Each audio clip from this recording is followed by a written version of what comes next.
Right? Oh, great. Y'all, all right, so I guess I can't see bobbers and weavers in the daytime because I think they got me. Look at that. I think they got me. Okay, and I definitely know they got me here. And that was before I lit my candle thing, so yay, fun. All right, we're gonna get started too for the replay. We're gonna start off with the bell because we didn't have a chance to do that yesterday. We're gonna do that now to get into this reading. Today we are going to do our April preview. What are we looking forward to in April? Oh, geez, I forgot to write down what the April calendar looks like. So let's see if I can figure that out right now.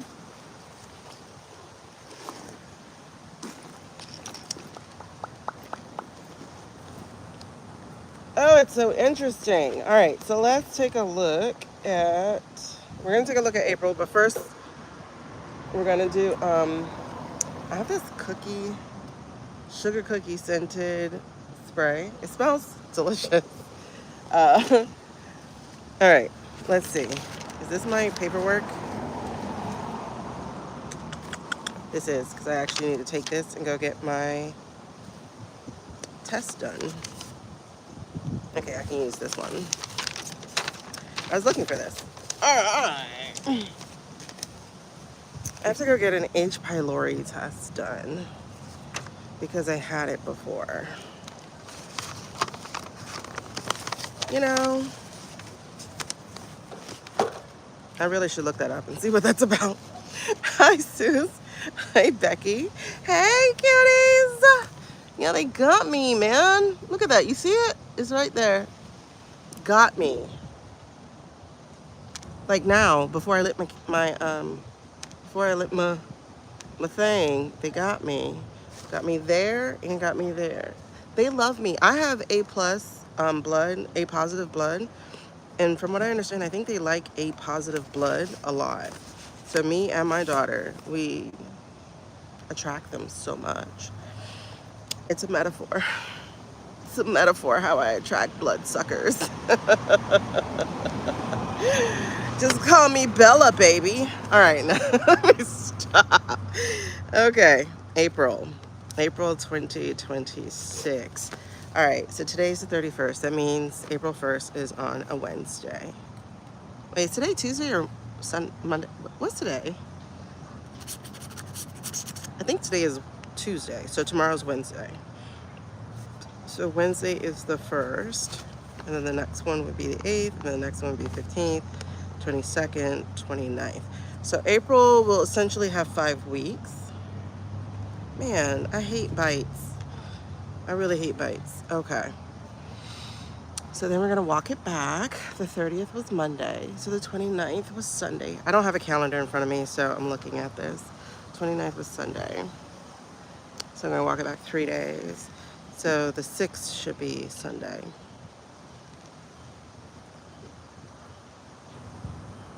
Yeah. 7, 6, 5. 5 should be. Okay. So the 5th. All right. So week 1, we're going to do the 1st through the 4th. Because that's basically the rest of this week. And then week 2 is going to be the 5th through the 11th. Week 3 is the 12th through the 18th. Oh my God, the sun has found me. Let me shift. I hope the silkworm doesn't get me because I'm in his area now. Listen, I like nature to a degree. I should go over there. I should go in the corner because then the sun can't find me. The sun can find me here as it goes more and more north. I really should go ahead and shift. All right, we're gonna do that. We're gonna shift before we get into the reading because otherwise I'll be moving every like 10 minutes. So, hey Lisa. These outdoor lives, listen, and I took my Adderall. So imagine me without it. Okay, listen, I'm more of a beach girl than the trees girl. I like to see the trees, but I don't like what comes out of them or around them. All right. I can't go camping. I gotta go glamping. Like, I'm that chick. Because they get me. All right, so the 30th would be the Thursday. So then we're looking at May 2nd. Alrighty. Okay, so we have 5 weeks. 1, 2, 3, 4, 5. Alright, we're gonna move because the sun already moved. And one of the main reasons I'm moving is I don't need my phone to cut off because I'm, Miami sun is not like y'all's regular sun. Miami sun is about as comparable to an Arizona sun as possible. Arizona suns are hotter. But the Miami sun's getting there. Arizona sun cut my phone off like within 10 minutes. I was trying to take pictures of the Hoover Dam from the Las Vegas side. And we stepped over the Arizona line and my phone went, we're shutting off. So, all right, hold on, we gotta shift. Or,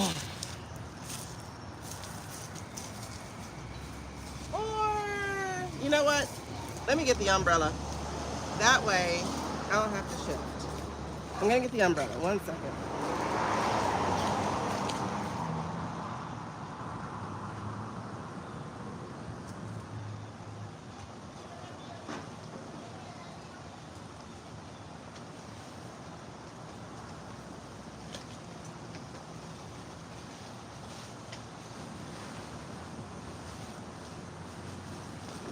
Alrighty.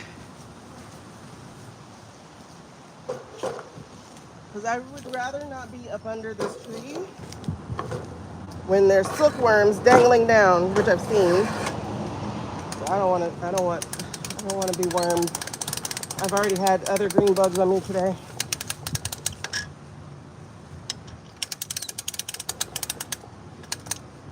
I am very glad I'm not a girly girl, but I do not do slitherers, so that's about as, whew, that's so much better already.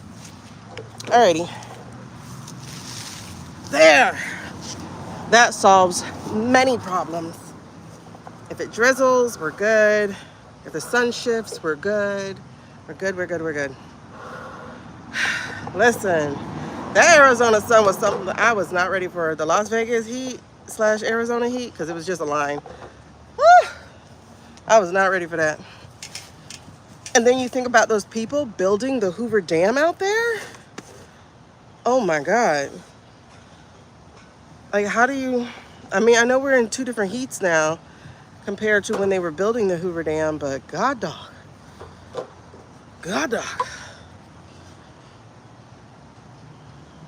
And then you think about how women had to wear all those clothes, especially those in Florida, where it was still swampier. Oh my God. I don't know how our ancestors survived, y'all. Hey, Tabby. I don't know how our ancestors survived. I don't know. I got bitten, y'all. A bobber and weaver bit me. Okay. I'm gonna have to light another one soon. I can't let there be any lapse in the smoke or they come straight for me. Okay, we're gonna do the bell first. One, it's really interesting. Like, I was trying to be in prayer. It's girl talk. The rest of you hang out for a little bit and then, oh shoot, let me put the subscriber only on, excuse me. I can't have people commenting who are just assholes. So let me put on the subscriber only commenters. Participant mode, subscribers. How long do they have to be a subscriber? At least 20 minutes. If you stay on for 20 minutes, you have issues. If you stay on for 20 minutes just to make a stupid comment, you have issues and you need therapy and you need the Jesus you swear everybody else needs. But me and God, we good. All right, so like dress all the way up down to their wrist, because like if you show your wrist, oh my God. Meanwhile, a guy can be a little less dressed than a female. Like, baby, can you imagine being perimenopausal? Hold on, my bag is going away.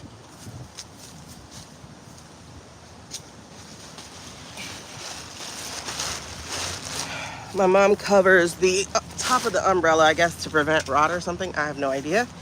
So I can't let that bag go away. All right, so yeah, men's standards for women's dress just need to disappear, period. First of all, they can put back on those clothes, because the clothes that got us wearing, they were wearing.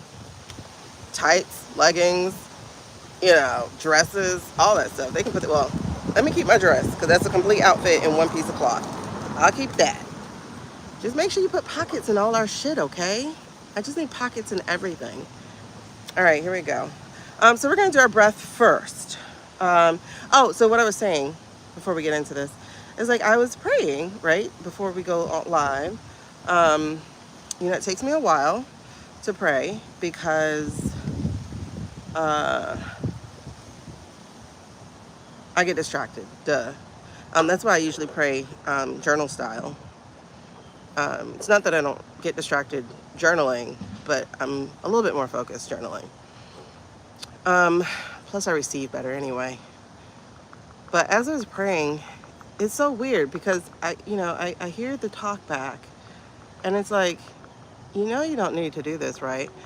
And I'm over here like, but aren't we supposed to come in prayer every day? Like, isn't that a thing? He's like, you and I, we're symbiotic. Like, I am within you. I protect you. Haven't I protected you? And I just think about my life, and I'm like, yeah. He's like, haven't I always been there? I'm like, yeah.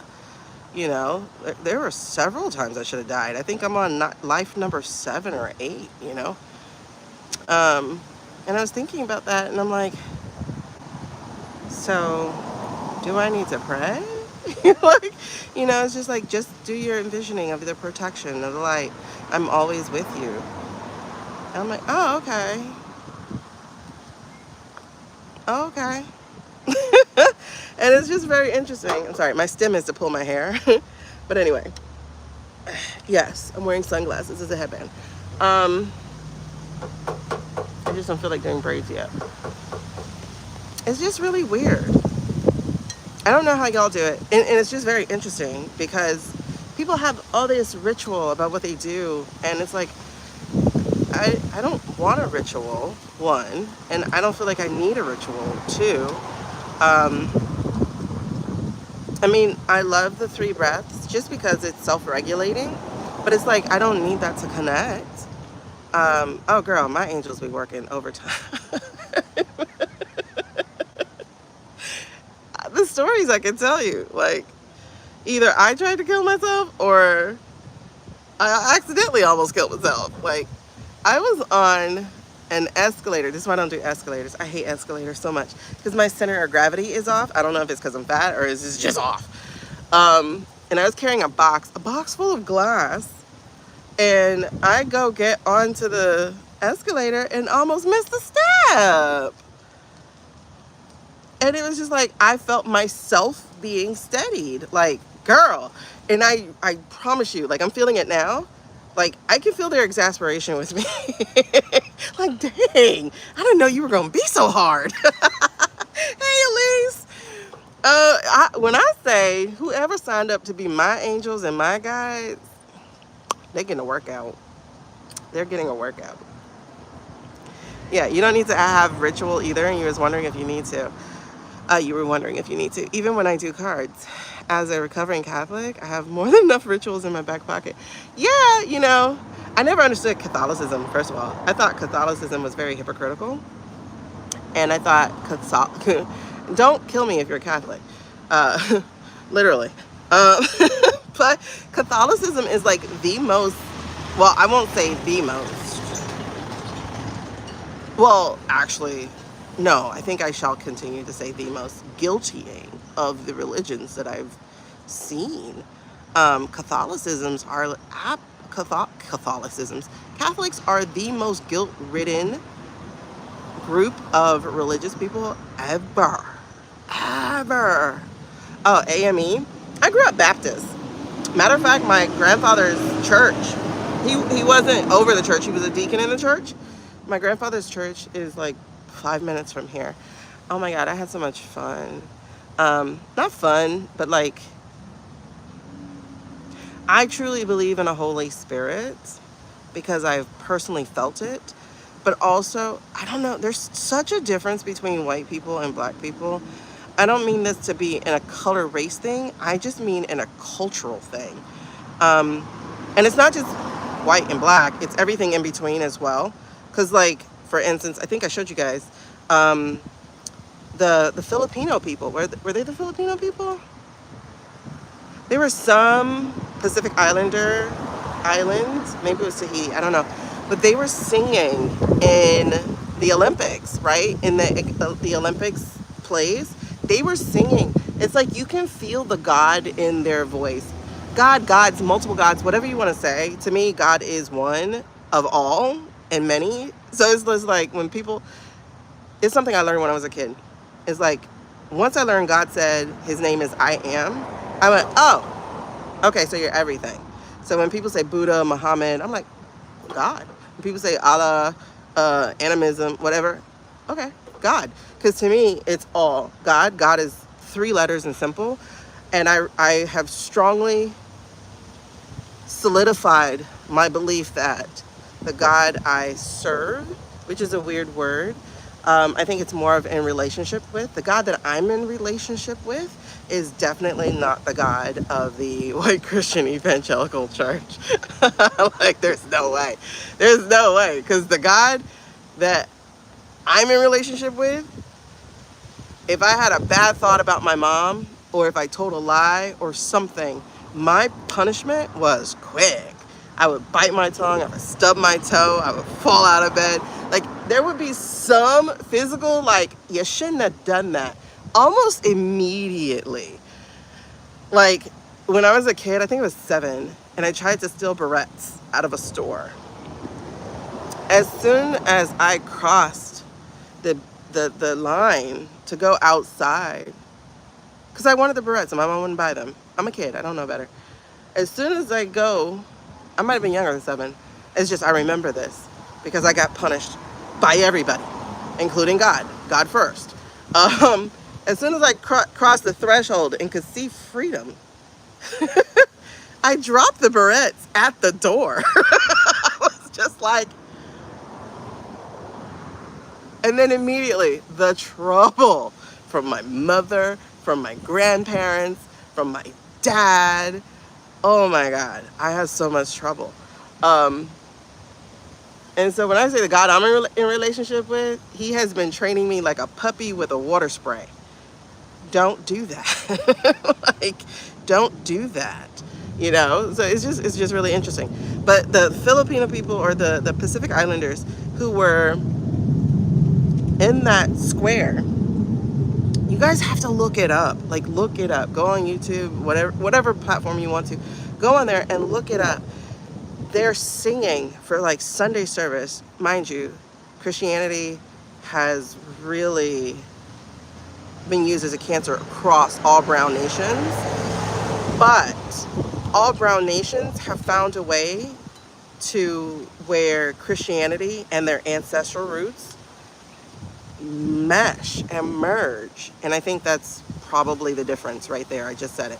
Because when you think, when you see black people, for instance, like in a Baptist church or something, like, I'm getting goosebumps right now just thinking about it. Like, I'll never forget speaking in tongues.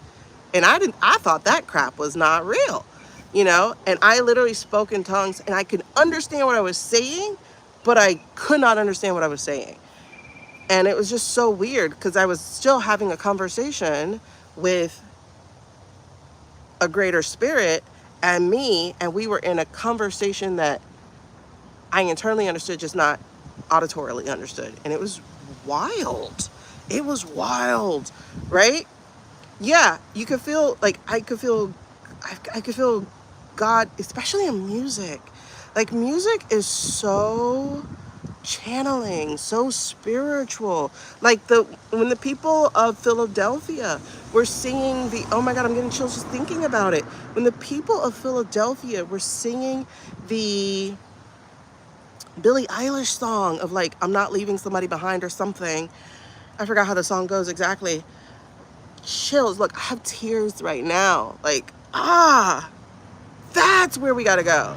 Like, these stupid marches and parades are not it if it's not also calling down the spiritual.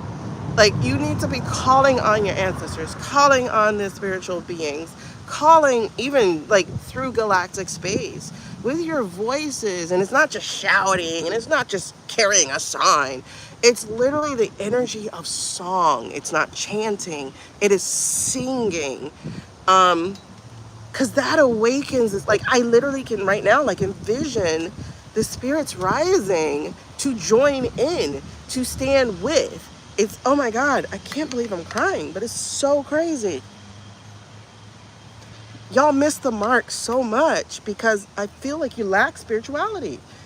You have religion, but you lack spirituality as a group. Obviously, wild women are finding their spirituality again and whatever. But as a group, and I think maybe, I don't know, straight white men don't have any? I have no idea. I know gay men do.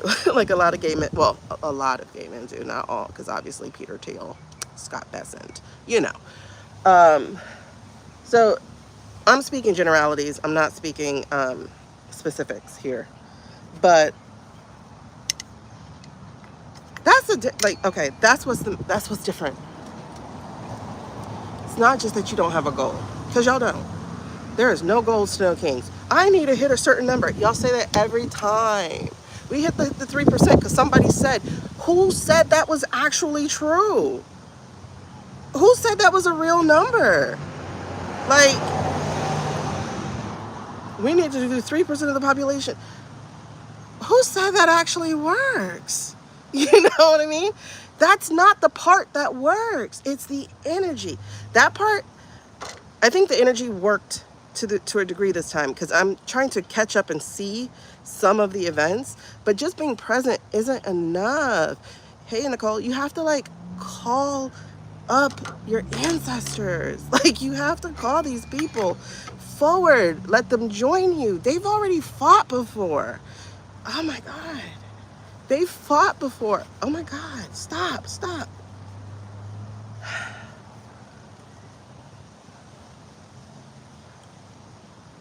That's what's missing, is y'all are missing spirituality.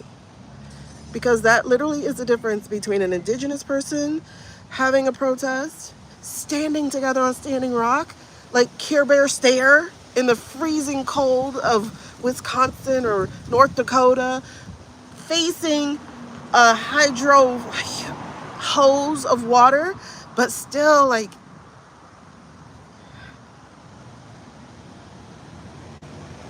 you can see their ancestors standing with them. It's weird. Like, when you see black people marching, it's not just marching, it's not just barking out things. Like, you can see their ancestors walking with them. I don't see that with the white people. I just don't. Except for those Philadelphia people. Those Philadelphia people, when they sang that Billie Eilish, I could feel the energy of the spirit world. And that's what y'all need more of.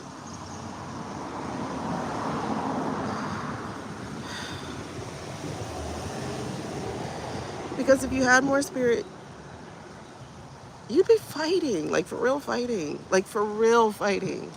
Like, why is there a pedophile in the office? I mean, he's dead, but why is his ghost still there? You get me? Like, why is his ghost still there? Why is his energy still there? Why are all these people who are just as crime-ridden and corrupt as him still there? If you had a modicum of fight, such as like South Korea, people are like, look at South Korea. They took them down. One, logistically speaking, that's a lot easier than the United States taking down. Like, we have lots of distance, right? But two, there's a spirit, there's a people there. Like, fire in itself is a spirit, you know? Like, we're in a good year. I'll say that. No, which ad with the year going up? Oh my gosh, hold on. Oh my goodness. I'm gonna step off and blow my nose. Ugh. That's what's missing. Honest to God, that's what's missing. That's what I do not feel when watching y'all dance in little costumes. Oh no, Trump president flag counting up and up and up. No, I gotta look up what you're talking about. Hold on, let me blow my nose.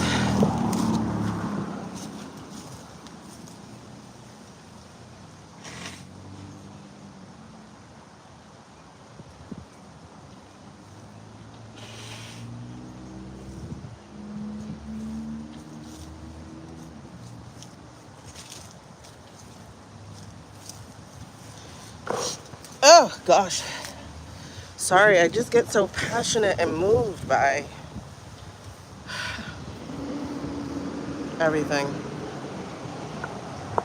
I gotta look that up. Um, but you know, it's really crazy because the latest Lego video from Iran,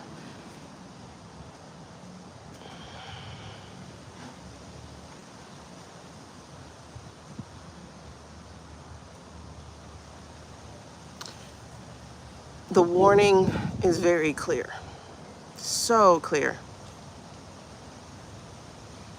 They literally in the Lego video said, we know you're hanging out at this hotel in this city of this country. We know where you are. We know your soldiers don't want to come. We know they're crying in their tub, or they're trying, they can't reach out to their people because they're not allowed to say where they are. We know where you are and how they actually feel. But because they wear your uniform, therefore they're not civilians, therefore we're going to do what we need to do to make sure you get this message. And it's a warning. So it's saying, if you go forward with this, you have deliberately chosen to sacrifice your people to the extent of you actually being culpable. Like, you have their blood on your hands, not us. Because we have to protect our people. Like, Iran is literally fighting for their lives. They are in the most precious and oldest of locations. They have Saudi on one side, Izzy on another side, trying to get at them because they want to absorb that as part of religious lands. Hello, Prince of Persia and all of that, right? So you have all of this happening. They're fighting for their life. They have something to fight for. Our soldiers don't. Izzy doesn't. Like, they don't have anything to fight for. Just men thinking they deserve everything. And that is not okay. Like, it's not okay. That's why you have Orthodox Jews and regular Jews and Muslim people and Iranian Christian people and Iranian Jews. Like, that's why you have them mothers against this crap walking together, because it's not about Jewish versus Muslim or Jewish versus Hindu or Jewish versus anybody. It's about some dumbass men who have small DICKS's, and they can't get in a sword fight with those because they don't reach each other, so they have to use weapons. That's what's happening. It has nothing to do with a religious war. It has everything to do with a man who did not get love from his dad. Every single one of them. Every single one of them. A man who doesn't even measure up to the woman they try to suppress. Every single one of them.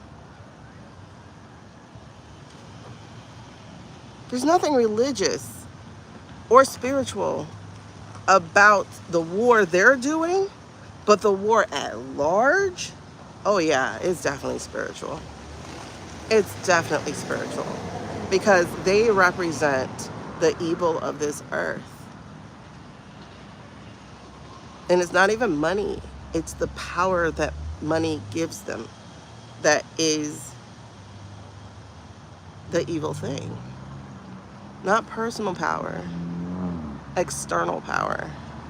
Because they'll never have personal power. They will never have personal power.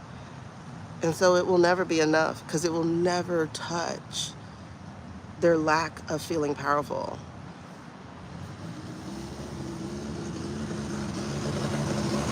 So let's see what April brings.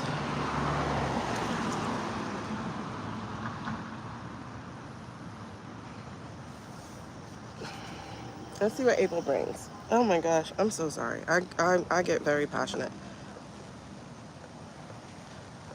I just made sure to cancel interruptions. Let's get passionate. Let's let's read. Let's do the bell first, and then we're gonna read. Um,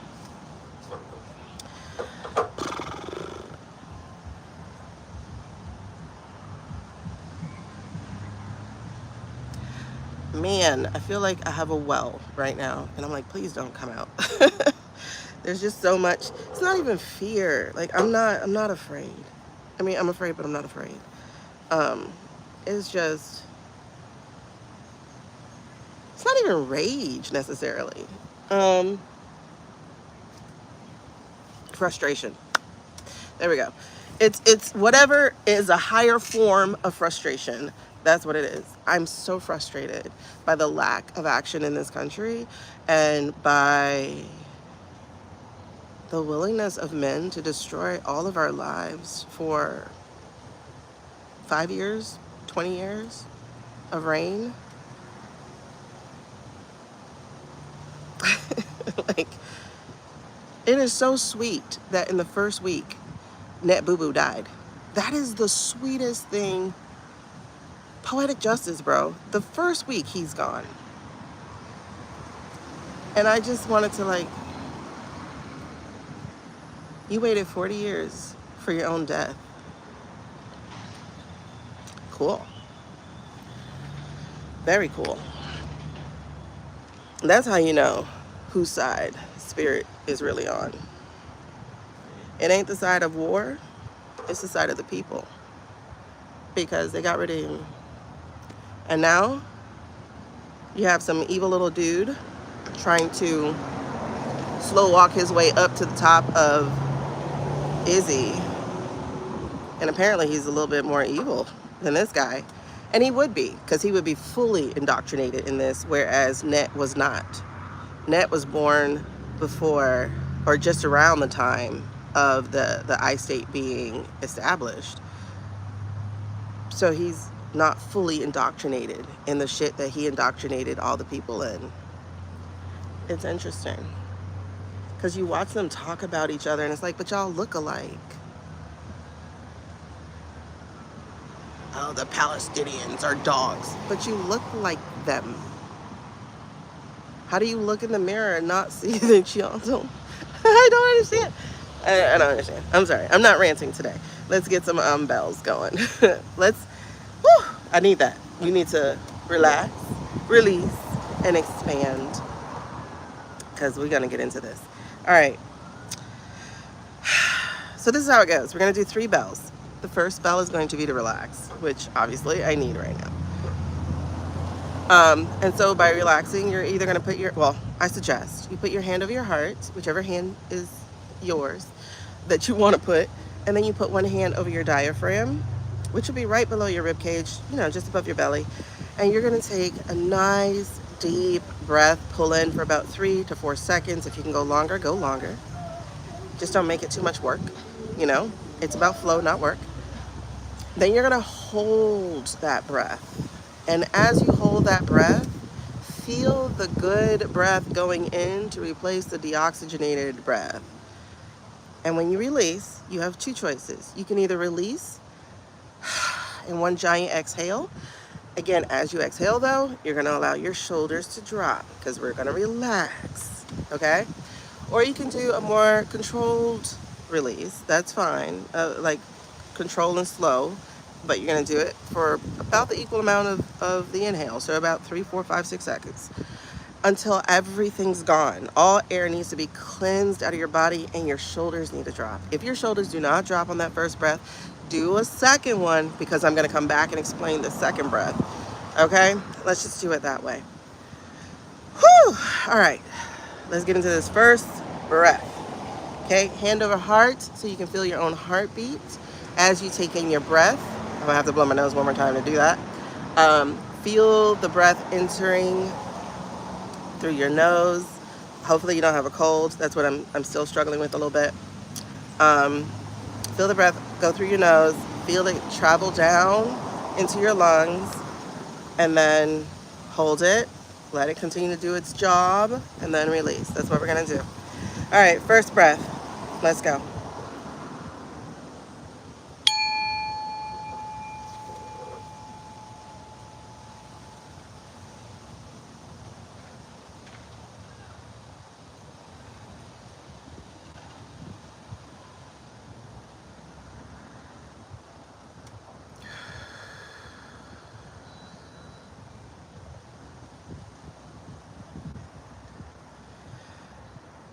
All right, as we take the second breath, if your shoulders did not drop, go ahead and do that breath one more time. As we take the second breath, this is the release breath. This is where we're gonna breathe in the positivity. We're gonna breathe in all the good things that we need right now. Some peace, some calm, some happiness, some joy, some contentment, some freedom, some creativity, whatever the positive word is that you need. Breathe in those words to the tune of 3 to 4 to 5 to 6 seconds, however long you can take in your breath.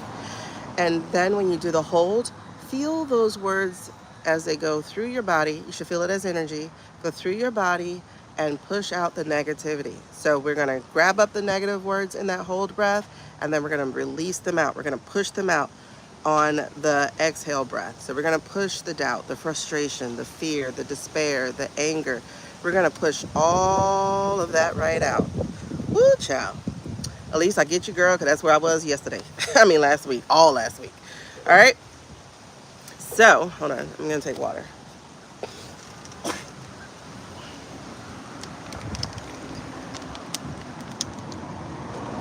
All right. So let's do this release breath. So again, breathe in positivity, hold it, let it go through your body. Feel the energy of positive light and energy going through your body, and then breathe out the negative.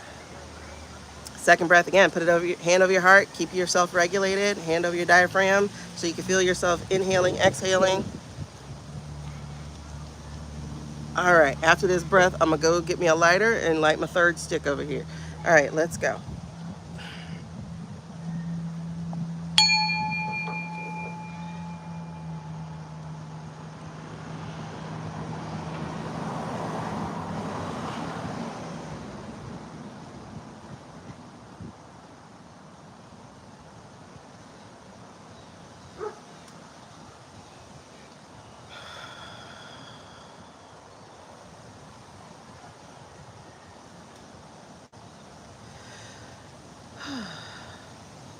You should feel your shoulders drop with that one. If they did not, do it again. Have your second breath. Feel that positivity go in, push that negativity out on the breath. Allow the universe to take care of that negativity. That's why we're releasing it. It's not to get rid of it, and so that that energy can be transmuted by those who are better equipped than we are. Okay? Now, this third breath. This third breath is our expansion breath. This is the one where we call on our protection.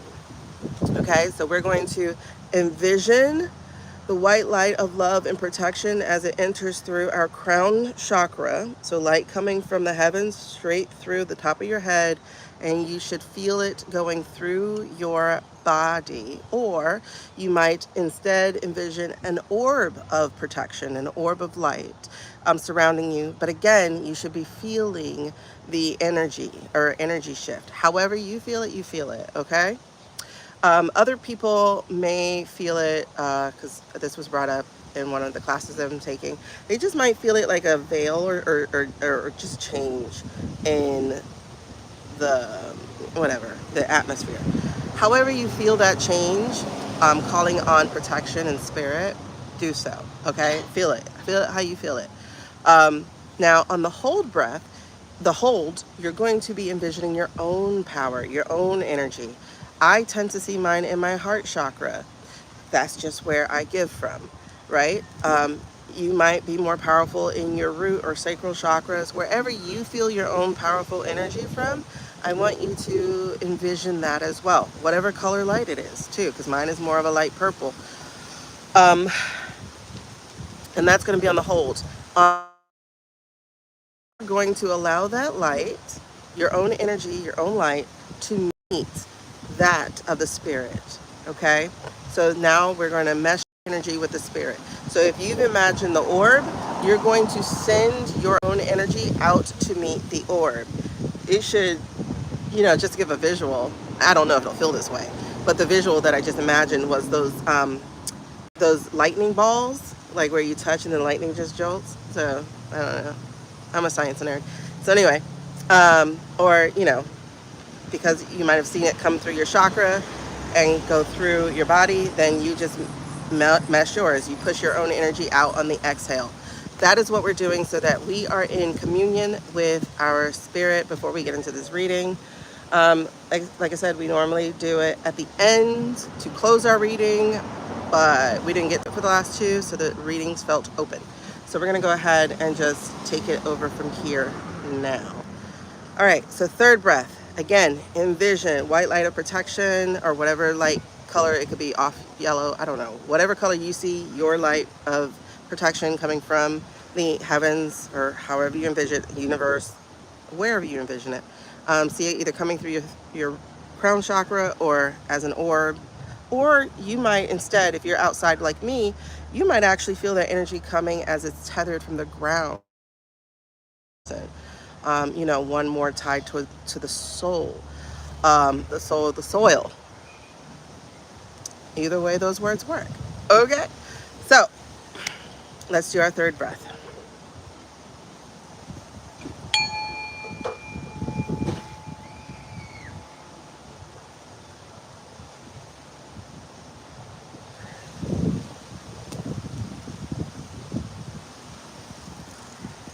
Again, on the hold, envision your own energy.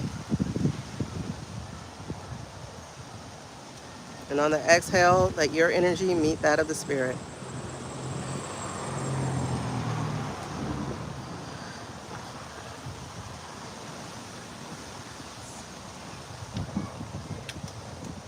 All right, let's get it. Okay, so we're going to get into April. I hope that felt good. It has reset my day just now. I still have a tear left over, my glory tear. But I feel better. I don't feel ranty right now. So that's good. That's very good. Okay. And we're at 2 o'clock. Alrighty, let's go. What did I just do with the papers? So that I can look at the dates. What did I just do with those papers? Oh. Okay, so we're going to do April in general. What we have to look forward through the month of April, and then we're going to break it down into a week by week thing. I'm going to try to take some timestamp notes here. So that's 43, 16, 17. So I'm going to say 44 is going to be overall. 44 minutes. Overview. Which one do you want?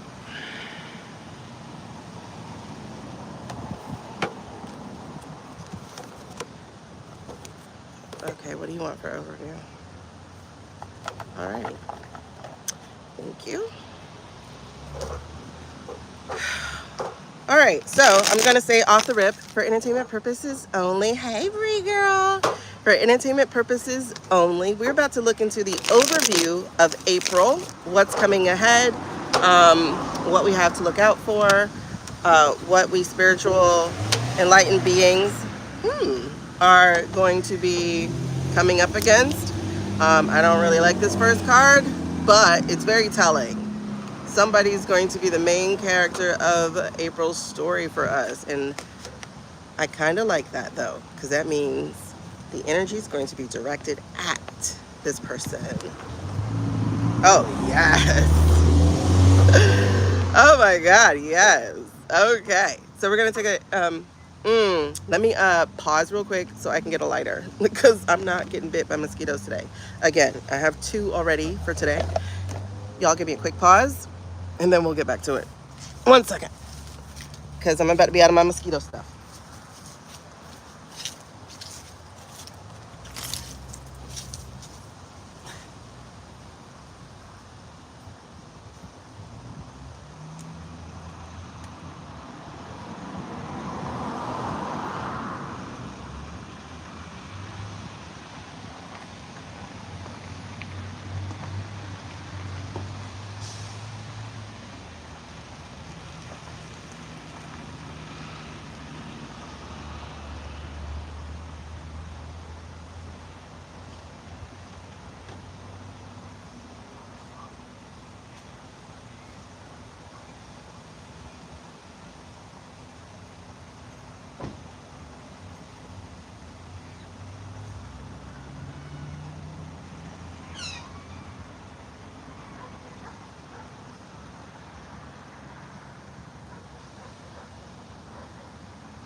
All right, we're gonna start that over. Start our intro over. But first, let me light it up. I am not with these mosquitoes today, y'all. Not today. Not today.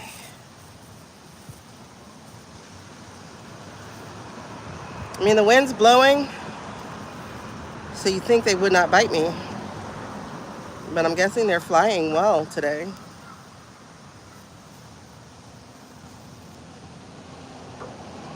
I like to make sure it's good and lit. All right. Okay. Hey, Ladybug. Yay. Girl, we finally getting started. I had another rant moment. My bad. Okay. Yeah, I have rubbing alcohol in there. And it's really wild because I don't have nails. But it's like with bites, once you start messing with them, you like release the toxin worse or something. So, and you know, 'tis the season. I don't know when it's not mosquito season in Miami, but 'tis the season for worse. All right, so let's start over. So we are at 47 minutes. Let's just say 48 minutes. As our overview for April. All right, you guys, so we're about to get into the overview for April 2026. I did already get a card to start, so I'm not starting that over. I just hit pause earlier, but this is the card that came out in reverse, which is the King of Swords. And y'all can see those keywords there. If anybody wants to know what kind of cards I'm using, they're down in the description. You can go to my Amazon store. You can look them up. They look like this on the back. These are my favorite. I am going to try a new deck though, just because I think they're as addictive as tattoos. It's like I want more, but it's hard to find things that tell a good story. All right. Okay. So, we got the King of Swords here, and the King of Swords is saying about the abuse of power here. It's talking about manipulation, coldness, lack of empathy. So I think it's very interesting and telling that that is an overview, a foundational overview of what we're looking at for April. Now, what makes that interesting for me are these following cards, because this is our oligarchy card. So behind the King of Swords is the oligarch. This is our old money oligarch for me. The new money tends to be Nine of Pentacles for me, or King of Pentacles for me. So this is the old money oligarchs. They're in the upside down also. So this is the greed, the materialism, the thing that really fuels us. We'll just have it representative of cannibalistic capitalism, because that's what it is. It's not even capitalism, it's cannibalistic, like dog eat dog world, right? And then we also have here the High Priestess in reverse, and this is known to be the most J card of the deck, the most Judaistic card of the deck. And so this sometimes represents the I state for us. So we're looking at two factions strongly behind this King of Swords, behind this lack of empathy. Now what's really interesting is Orange Man is not here. If you're new to us, I don't have time to go over it. Orange Man's not here. We've established that since December of last year. The Orange Man is gone. Additionally, not only is he gone, but the other thing that we established is that he's been incapacitated for months before that. So he hasn't been calling the shots for almost a year now, to be perfectly honest. So it's almost a year, because we're in the third month heading to the fourth. Yeah, so about good 8 months, he hasn't been calling the shots. Other people have. And they've been doing it through a digital weekend at Bernie's. They have been propping up with AI. Where do you think the I state got that idea from? They didn't just come up with that. They already knew that we did it. Okay? So, when I'm thinking of the King of Swords here, and I'm thinking of this lack of empathy,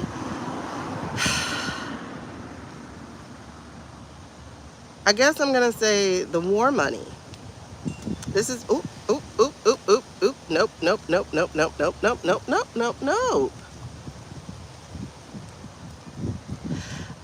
That's interesting because I had him for the King of Wands before, but I guess now he's like in the seat. This is Saudi. Huh. Okay, so this is interesting.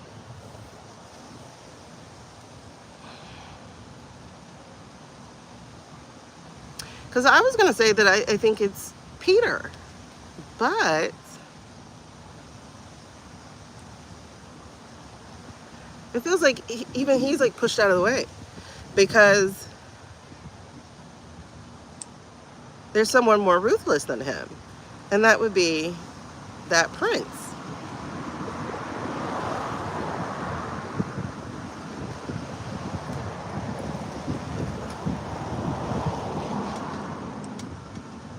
You know, it's really interesting. Y'all heard of Russian dolls, right? Susie. Yes, yes, yes. But we knew things were coming. You know the Russian dolls where nestle dolls, Russian nestle dolls, whatever they're called. You know the one where like you see it's not Oma. I forgot what they call the grandmother or whatever. But it has the grandmother, and then inside is another woman. Basically, it's like a womb, right? Like our grandmothers carried our mothers who were also carrying us. You know, nesting dolls. There we go. This is what this power hierarchy feels exactly like. Matryoshka. That's weird. I didn't know matriarch is. I gotta look up the origin of matriarch. Anyway, so this is what this feels like, right? Because we went from, well, we had Orangey in the front, right? But we knew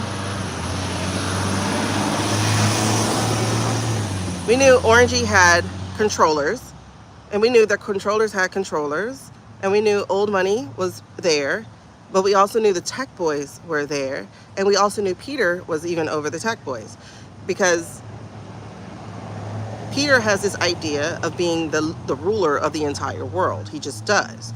The tech boys were going for technocracy. They were going for the tech ruling the world, and before that was, you know, like, that's what I'm saying. So we have this nesting doll on the American side of things, but the gobblers to that, right? Because you have Heritage thinking that they're in partnership with Izzy, but there's no partnership when one has more power than the other, right?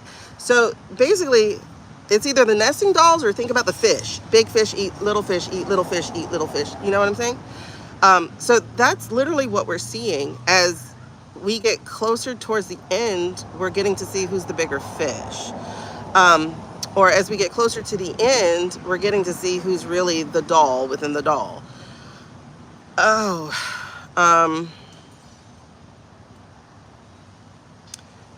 so you had Rushka, right? Rushka was pulling the strings on Orangey. And Orangey was pulling the strings on all of Congress. But then as Orangey diminished in power, Izzy increased their power because Izzy had been playing long game and funding the entire time. All the different Congress people. There are like only 10 Congress people out of hundreds who have not taken AIPAC money. So honestly, for everybody to be on their high horse about AIPAC money, you're on it for the wrong reason. You know, it's like, oh my God, they take AIPAC money. They all do, minus 10 people, okay?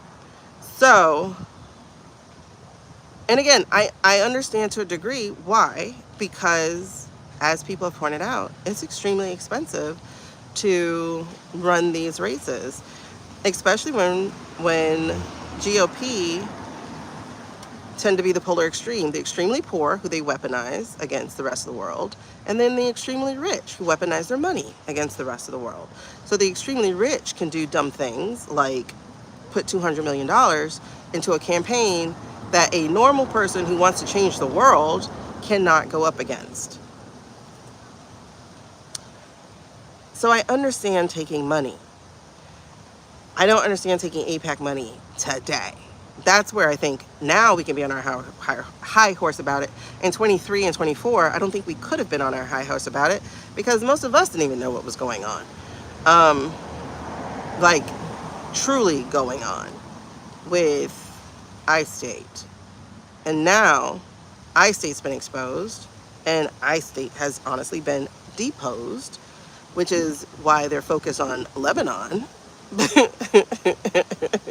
They're like, we got the Americans busy, so now we can go handle Lebanon, which is interesting because they're not fighting.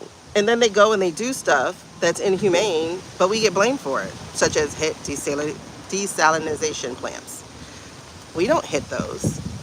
I know we're over here talking big and bad like we do, but we don't. But Izzy does. And so now we're taking the blame for hitting that one plant on that island, and we're taking the blame for hitting the girls. We didn't hit those girls. Like, they're like, oh, we use AI and it had old data. That school's been there for 13 years, so it didn't have a decade-old data. Like, come on, stop lying, right? So now that the Yahoo has been disposed, or deposed, so now we're down the orange, we're down the Yahoo, and apparently the Pushkin hasn't been around for a while because he had other people doing his work.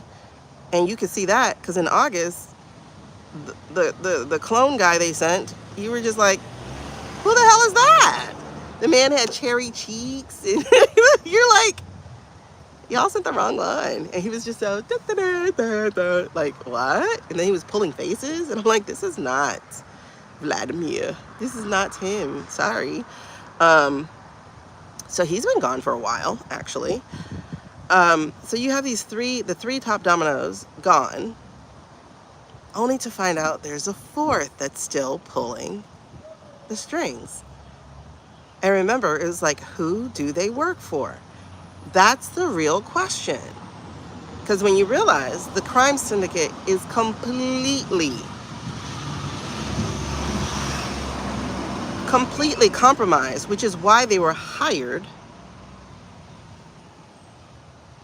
and then they're still being able to operate, it's who do you work for? Who do you really work for? Because you don't work for Orangey, he's gone. Wait, you don't work for Yahoo either because he's gone. Who do you work for? And then the fact that Ira does not want Jerikov to be there. I'm just shipping the two names together. Mr. Botox and Mr. changed his last name so it didn't give off his Russian descent. His family changed the name. Who do you work for? But we already read months ago about Mr. Botox working for the prince. Because we read long ago that he was going to be in trouble with the prince. So now we're at the prince. That's the big fish.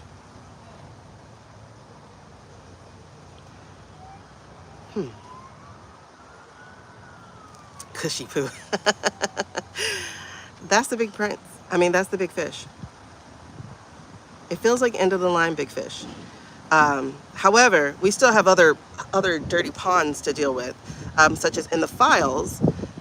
It's not about the sex. I've told you that before. People push back on that. I told you that was never going to bring them down, and it still hasn't. But it's about the other things that quadruple agent by the name of Jeffrey was doing and who he was talking to. I said, that's where the problem is. That's where the coup is. That's where the money is. So the prince is next. They've all fallen down. Like the fact that Kim is not even part of the conversation, Kim Jong blah, blah, blah, and he's having to say, what about me? I have nuclear. And everybody's like, okay, boomer. Um, uh, that's just hilarious. And the fact that nobody actually sees she, as a threat either, except financially, because he is a financial threat. But he's also having health issues. So he's not really asserting himself much because he almost died last year. The great thing about being human is we're going to age.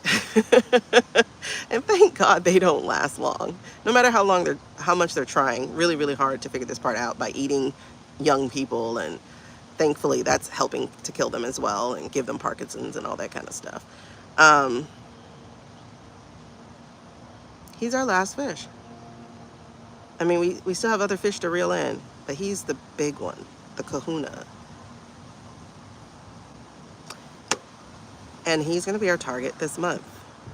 That's why I didn't feel bad about this card coming out. I'm like, ooh, that feels different. Normally I'd be like, oh shit, something scary. No. Because the I state is compromised and going down. The old money is about to be exposed in these files, because those are about to be exposed. Yes. This is the part where Jessica Fletcher gathers everybody together to start telling the story. This is the part where Colombo stops playing stupid. This is the part where, or he continues to play stupid, but even more so. This is the part where on Criminal SVU, the guy who played the Roach guy, because I'll never remember his name in Criminal SVU, or Criminal, yeah, SVU, I think. He will always be the guy who played the Roach guy on Men in Black. But this is the part where you're going to get people to confess. Because they're going to be so arrogant that they want to be known. And like I said, the fact that Ira said no to Kushkakov means that they know about the Saudi involvement.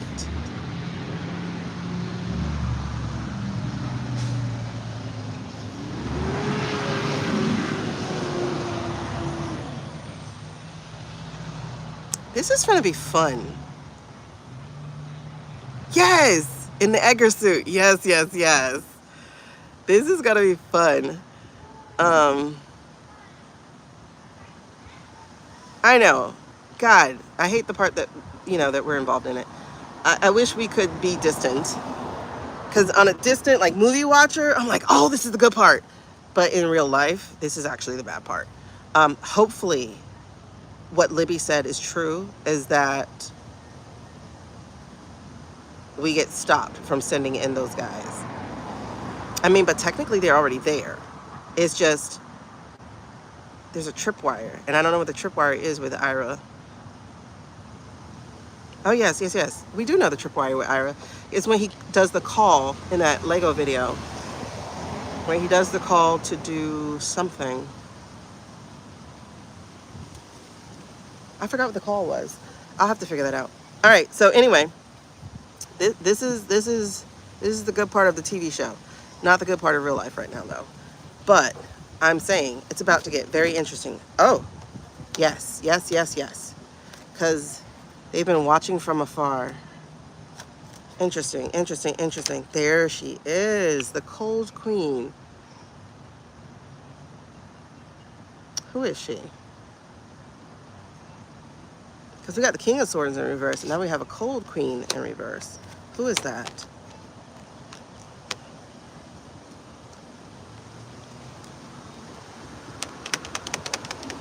Oh, forgot. That's Blondie. Oh my God. This is going to be a fantastic Emperor Hangman. This is going to be a fantastic journey of exposure. Who's watching from afar, though? Is that Jeffrey?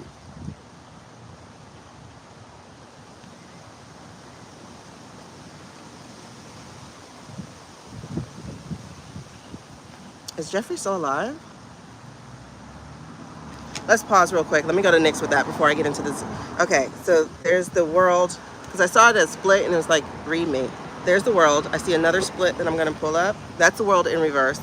Ah, there we go again. The Ollie's in reverse. And then something's very interesting. Do I read this one? No. Do I just look at the bottom? Okay. Ah, the reckless.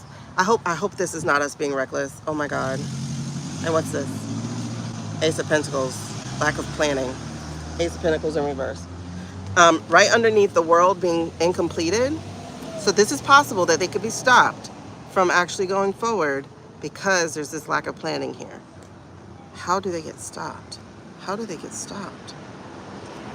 Because Keg's Breath does want to be reckless. He wants to be reckless because right now his manhood is totally tried. Totally tried. Hold on. Okay, I told y'all at the very beginning of March that April was the actual month to look at. What's this? Okay, under the Nine of Cups is the Sun in reverse. Delays, setbacks. Oh, I think they're about to be frustrated. Oh, I hope so. Hold on, what's this? Every time I go to touch the deck, I'm getting chills, chills, chills. Okay, I got two cards to look at. I see this one. This one is a Major Arcana 2. Judgment in reverse. How are we skipping Judgment? Wait, another one wants to be seen. The Tower in reverse. What are we saying? Hold on. That's 3 Major Arcana I'm looking at right here. And then there's 4 right here on this deck. And then you wanted me to see the 7. Ah, the choices. Okay, poor choices and delusion. Smoke and mirrors. All right, let me pull these out where I can see them all. Smoke and mirrors. Okay, so that's the energy underneath this. The Fool, the Judgment, and the Tower in reverse. Oh my goodness. Hold on, hold on, hold on. The Fool feels very much Pete. Pete.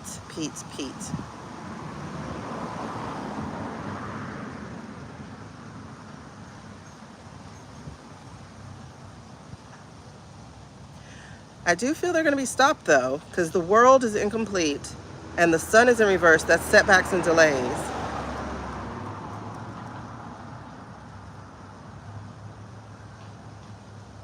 But this Fool card is as equally of power as the world and the Sun, because they're both Major Arcana. So that gives me a little pause to say, for sure, okay, I don't think the choice has been made. Because of the 7 card here, I don't think the choice has been made. I think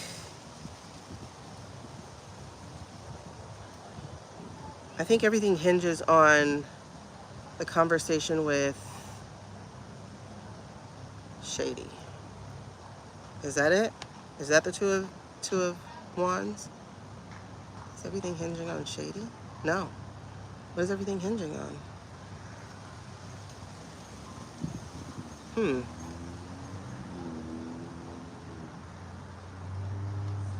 What is everything hinging on? Ivanka? What the hell she got to do with it?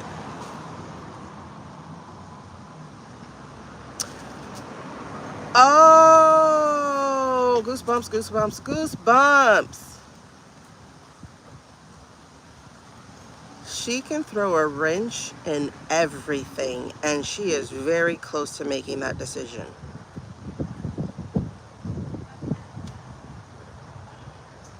Is she a surprise witness? Oh, I heard a loud yes. Oh, I heard a loud yes. Pause, pause, pause.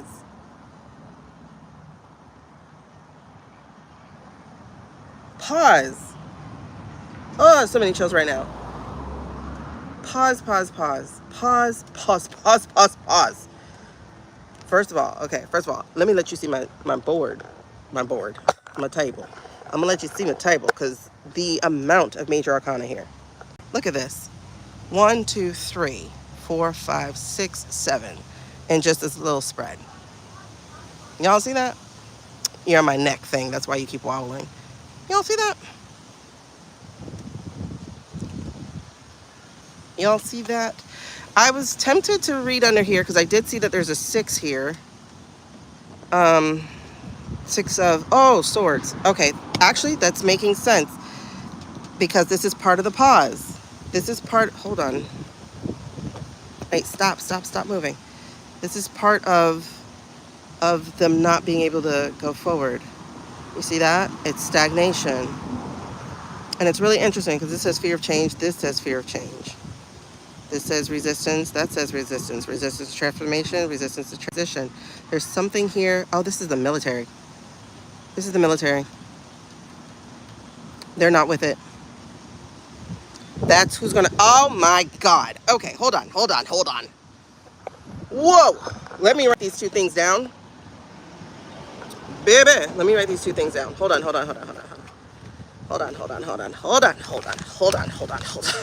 You're giving me too much information right now. Wait. Okay, so we got Ivanka decision. And we have military decision. What else?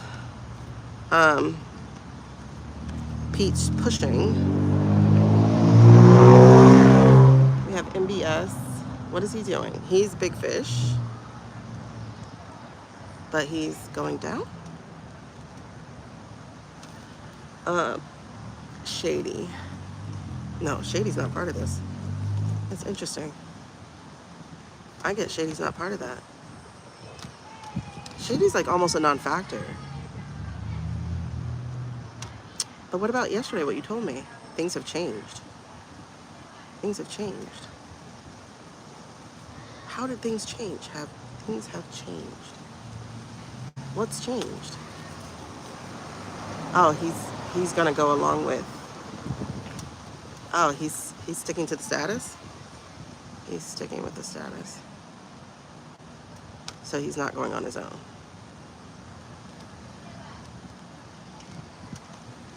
Erica called him.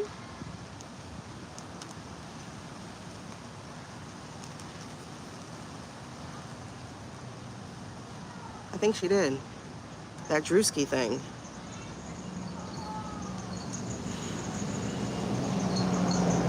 She's like, I helped you, now you need to help me.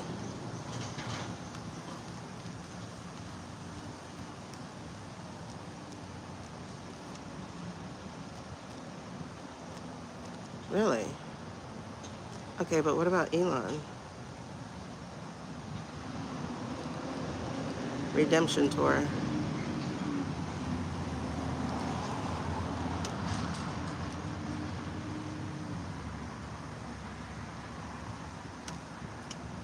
That's interesting. I just felt he's at danger. He's in danger from Peter because he knows too much.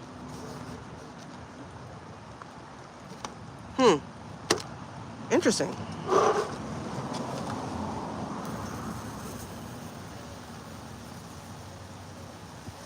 He knows too much.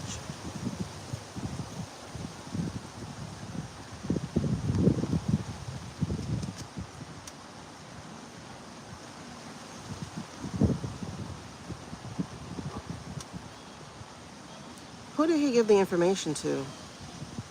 I thought he was giving it to just the Rushkins.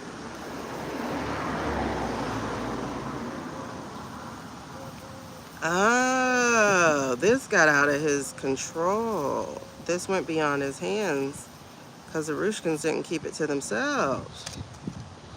Oh.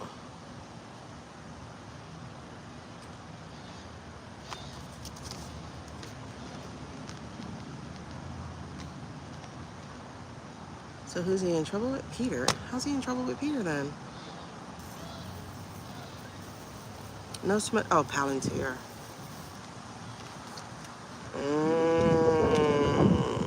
He knows the real plans between Pal and... Ooh. They had a disagreement. That's interesting because I didn't think he cared. Because he's making robots, and I thought he was going to take advantage of the Palantir stuff. for his robots. So what changed?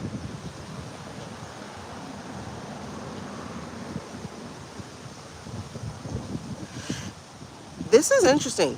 He's not a war person.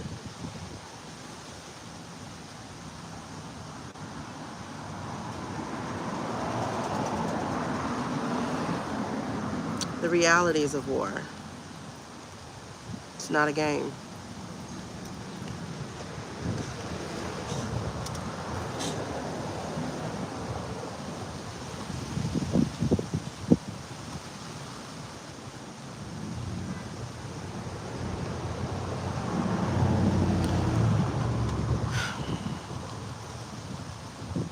The funny thing is, he's actually naive. Because I'm hearing, I just wanted to make money. Like, I just want to be the richest man in the world. I just wanted to make money. I just wanted people to love me, but they hate me. He's the weakest link, one of the weakest links. Interesting a lot.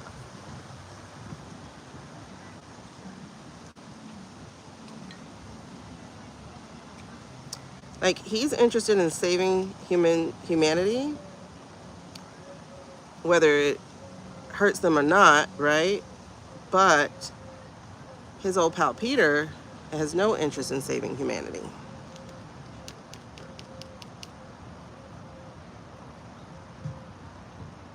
All right, so we got a lot. Let me nix these things real quick, cause girl, I don't know where we just went. All I know is April is a cineplex of things. Do I gather these? Yes. Okay, I don't need these anymore.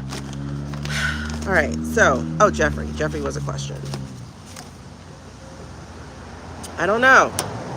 Let's see if he's still here, because I'm kind of feeling like he's either not or he's about to not be. Because now he's too complicated.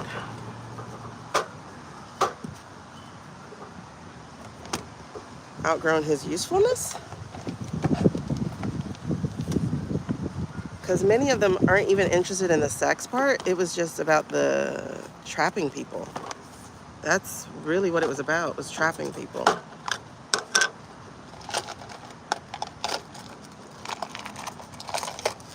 The low brain people were interested in the sex. The other one was just about trapping people. Interesting. I'm sorry, y'all.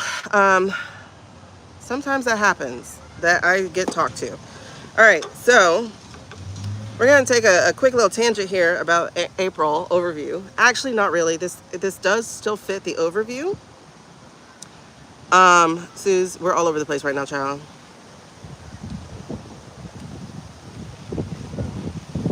That is definitely one for the replay. I am gonna shift just because the wind is really like taking him this far that way. So I'm gonna shift a little bit.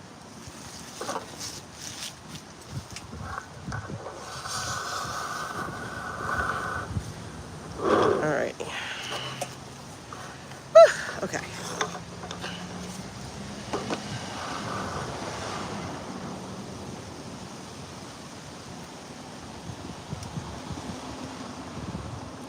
Hi, Karma.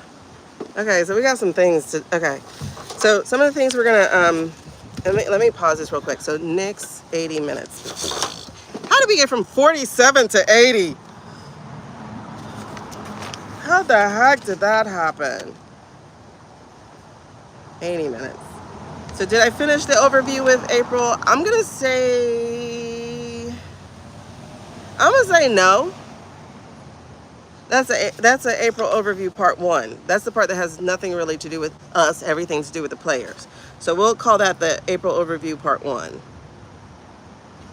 Part 1, and we'll call that the players. All right, so now we're gonna do Nick's at 81 minutes. Oh, good Lord. That was interesting. Hello, hello.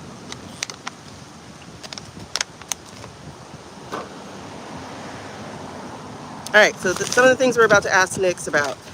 If you had more questions while watching, please let me know them so I can add them here while we do the Nyx part. I want to make sure I still have time to do the April reading. Um, we're going to ask about Ivanka because something came up about Ivanka. How some of what's about to happen in April depends on her decision of, I forgot the word that I just used. When I don't like to say channeling, but when I'm doing a side quest, I don't remember what I'm saying. What word did I use for Ivanka? I don't know. I just put decision. I need to put more stuff. Military. We're getting more malicious non-compliance, not malicious compliance. Why do I get a feeling that Ira video reached somebody within? I feel like they snuck a phone or something. They snuck something on. Is it a general? It's something, someone higher is realizing he's sending his people on a suicide mission. Okay. So something about a military decision. Someone higher, not quite a general. What's under a general? Is that an admiral? I think manager. But I don't know what that's called. Like a manager, supervisor level over the regular recruits and people. What's that called? I don't know stuff. Informant. There we go. Is it informant? I think it's informant. I don't know if that was the word I said.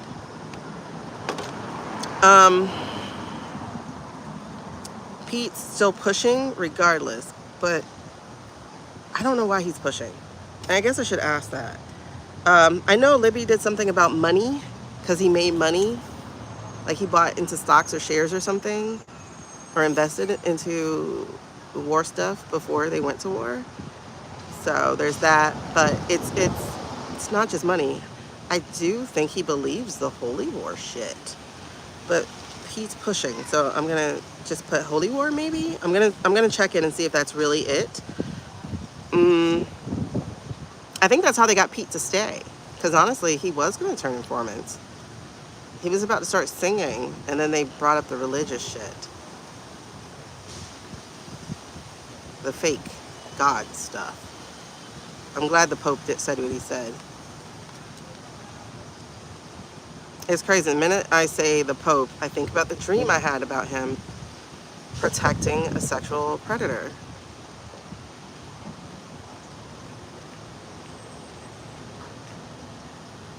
And then I found out he did do that.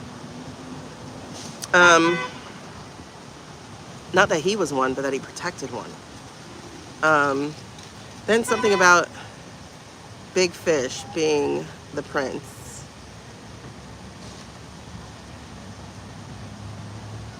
Yeah, but I'm thinking, okay, you don't know that dream. I don't know if I ever shared the dream. I know the dream scared the shit out of me, and I woke up.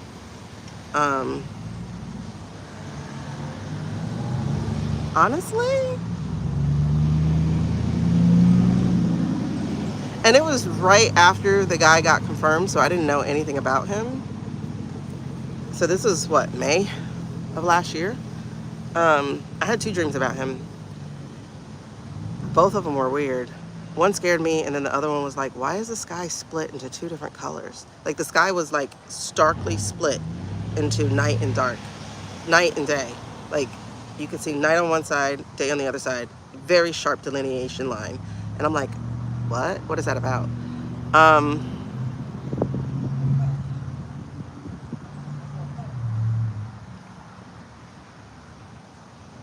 But in the dream about the predator, I dreamt that I went into Publix, which is a grocery store in the southern U.S. It's one of the most delicious subs ever. But they are, unfortunately, Trump supporters. That's a hard relationship to break.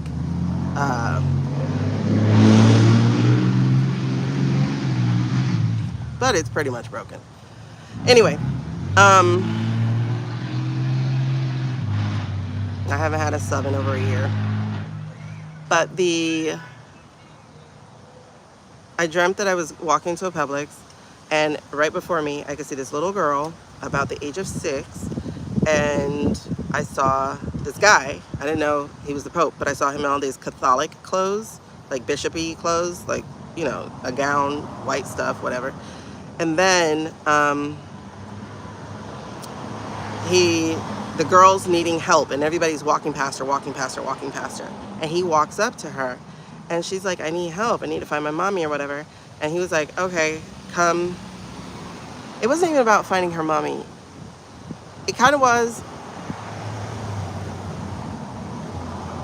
Now I'm trying to remember if it was about finding her mom or if it was about, I think it was about finding her mom, because I remember feeling myself that I'm glad she's not with a guy who could hurt her or something like that, right? But the girl, I knew the girl felt relaxed because he had on all the church stuff. And so he takes her upstairs, you know, like it was his office or something. So he takes her upstairs and he's talking to her. I follow, in the dream, I follow. So it's all my perspective. And I follow sneakily, I guess, I don't know. But I follow, and when I look through the office door, he's sitting down and she's standing telling her story. And I knew it had something to do with sexual assault, like someone hurt her or something.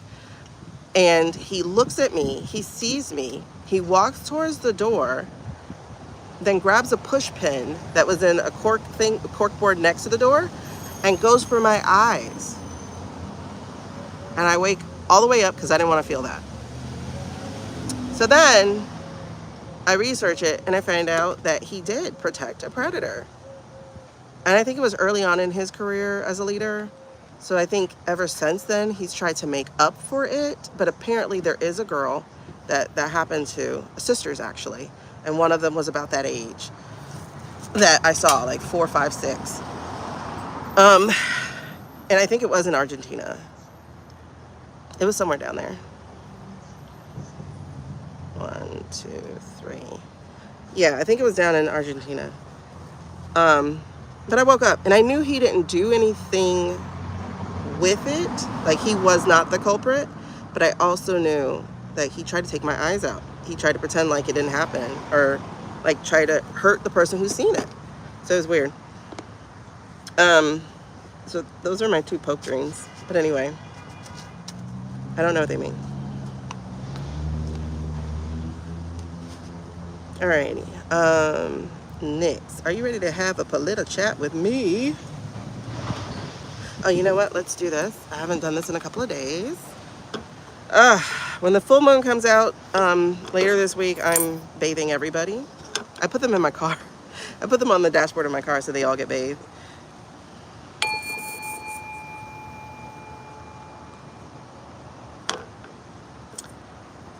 Sound bath. All right. Thank you.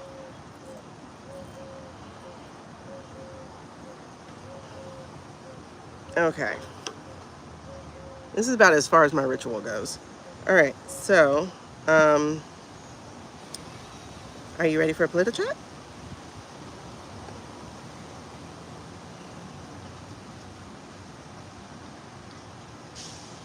Okay, there we go. That's a yes. So yes is back and forth.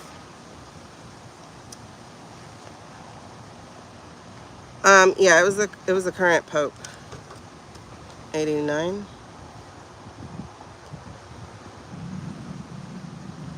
Okay. So thank you.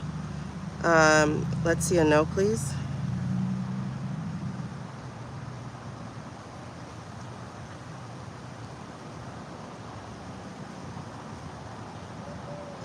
All right, left to right is a no, or right to left, whichever thing, but side to side is a no. Okay, let's just do a quick baseline question. Are you an emerald stone?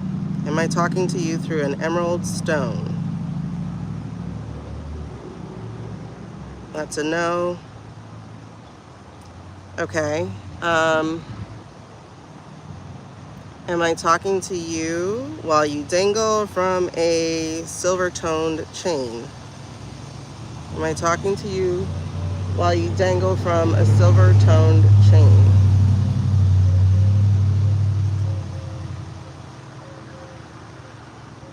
A chain in color of silver. Okay, that's a yes.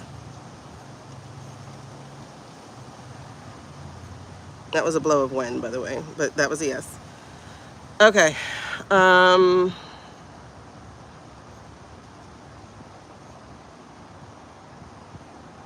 want to start with the musky stuff.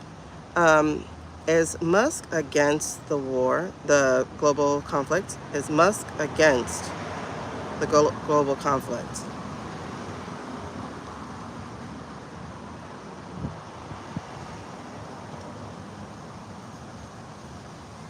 I'm trying to let the wind blow by. Is Musk against the global conflict? Okay, yes. Is his life, this is for entertainment purposes only, you guys. We are playing with a crystal and interpreting the answers that we get. Strictly interpretation, not to be taken as fact. This is a spiritual conversation. And whatever else YouTube needs me to say. Is, that was a strong gust. Hold on. Now the wind really picks up. Okay. Is his life currently in danger?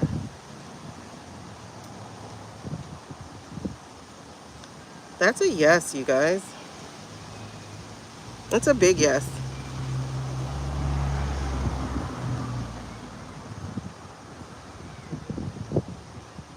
Does it have anything to do with Peter?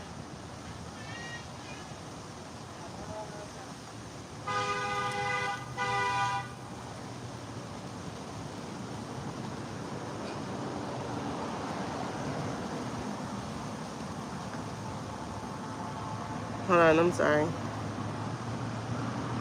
Okay. Does the current danger have... Which way is the wind blowing?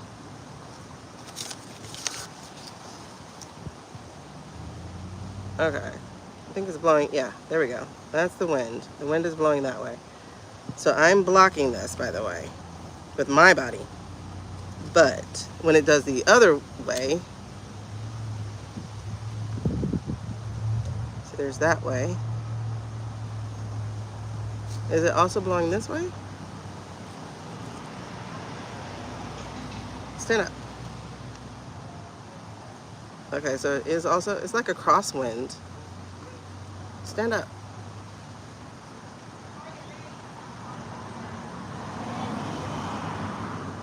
It feels kind of like a crosswind. Yeah, because it's also going down that way. Okay, well, whatever. I'm trying to block it as best I can. Alrighty. Does Peter have anything to do with the danger Musk is in? That's a yes.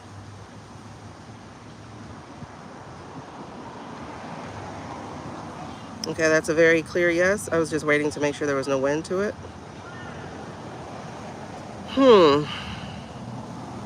Let's get a no to be sure. Are you telling me a lie? Are you lying to me?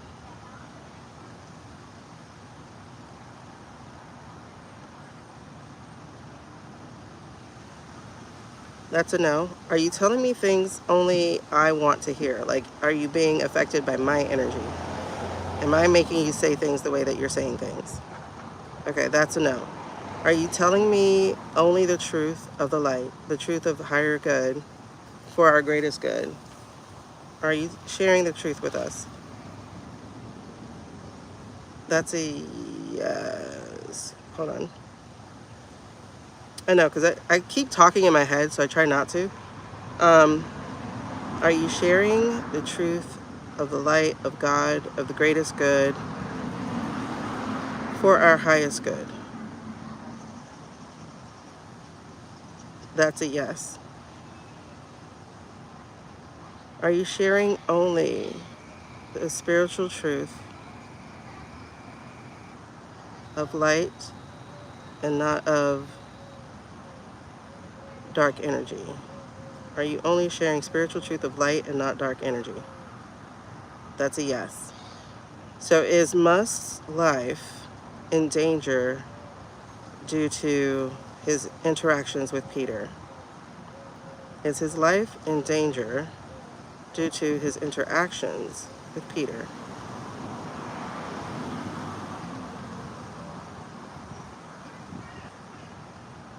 That's yes. When the wind blows, it does the round and round, but as you see, it goes right back to yes. So that's a yes. Oh man. Um,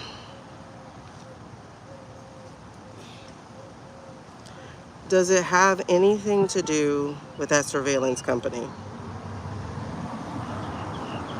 Does it have anything to do with the reality of that surveillance company? That's a yes. Is he backing out of their plans? That's a yes. So now, are they considering him a loose string for knowing too much information? That is also a yes.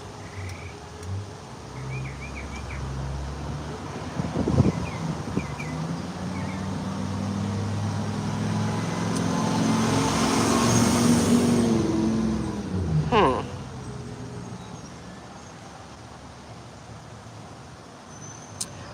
Um, quick housekeeping. If you're new here, you can't comment unless you are a subscriber, and you have to have been a subscriber for about 20 minutes in order to comment.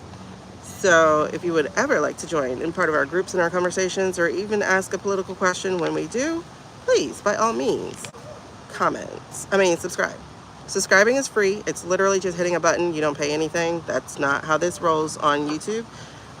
So please do so. I have goals to hit, and I'm hoping to get there before my anniversary. If I do hit my goal on my anniversary, which is May 9th, then we will do a total personal reading live um, on that day, if we hit it that day. And we'll do about a 2-hour personal reading. It will not be with Nyx. Pearl likes to do the personal reading, so we'll likely do it with Pearl if you want Pendulum, or we would go into a card reading. And it would be something quick, not very in-depth, because I'm trying to do as many people as I can in that 2-hour block. Alrighty, so that's if we hit it if we get to 1,000 subscribers by May 9th. I know I'm small potatoes, but I didn't take this journey seriously until I lost my TikTok 2 months ago, last month. All right, here we go. So that danger is real. So are they currently in a disagreement or something? Or did they have a recent disagreement? Okay, that's a yes also. All right, cool. So those questions are asked.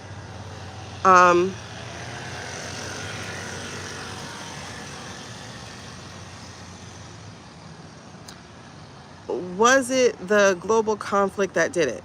Is that what changed his mind?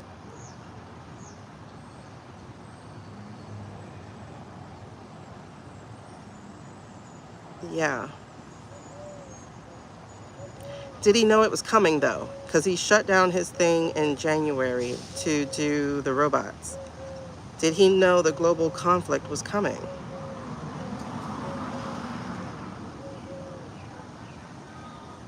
Did he know the global conflict with Iran was coming?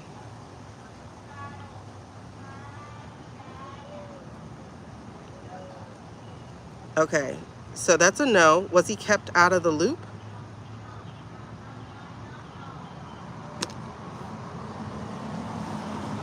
Was he kept out of... Yeah.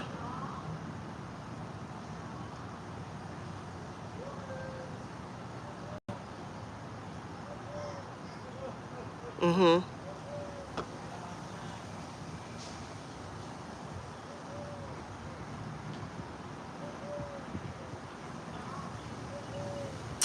You know what? I think it was the Anthropic stuff. Um, one, it's a competitor, but two, it also revealed Anthropic was supposed to keep that information to themselves about how they wanted to use it, but they put it out there, open to okay, and that's when he got word. Let me see. Did he talk to the Anthropic people? Did he talk? Yep. That was a yes before the wind came. And it's a yes after the wind came. He definitely did. He talked to the CEO because they didn't tell us everything. They didn't tell us every way they wanted to use it. So he knows more now about what it was. Okay. BlackRock. The fact that Eric Prince is part of it, all of this stuff is like, how, Sway? How do you get kicked out of the US, create a security company, and then come right back? And people go, sure, we can trust you with our security stuff, even though you're a criminal.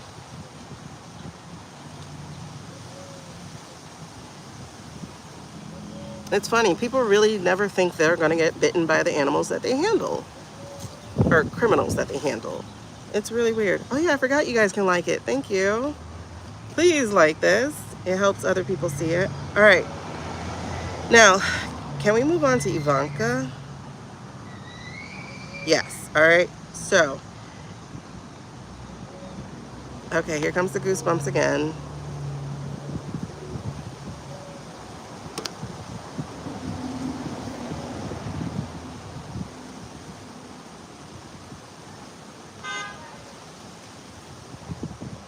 It's funny how like just her name like stirred up so much wind.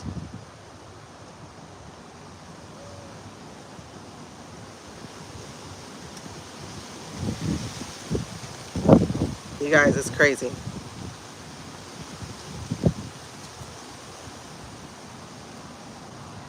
It feels like her mom, honestly. Ah, see, that's a yes. Oh my gosh. Okay. You know, her mom's been like visiting people, like, so you know it's close, close, close. And she visited us back in what, October? Yep.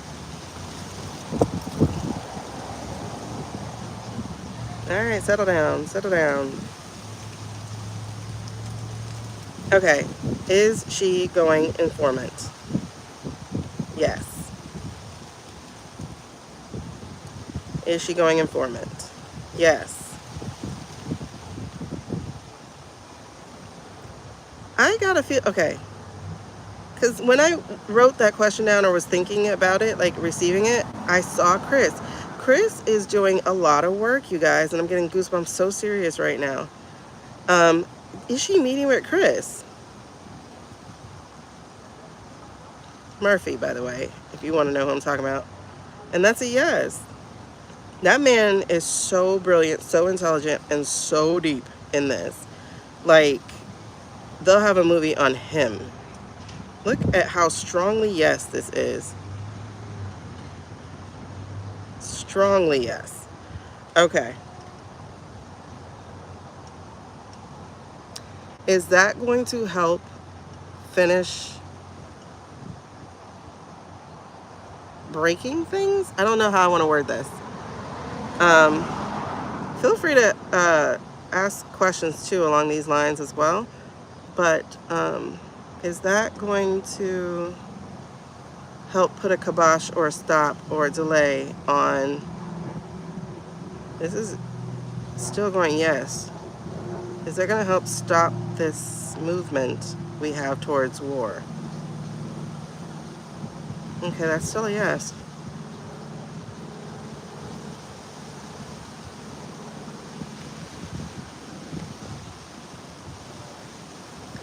I feel like there's more to discuss there.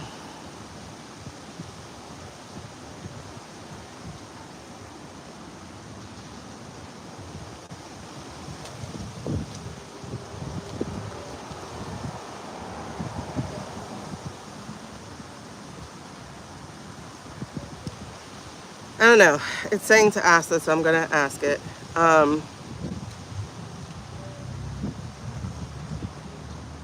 Let me put it this way. Is her father alive? Is her father alive? No.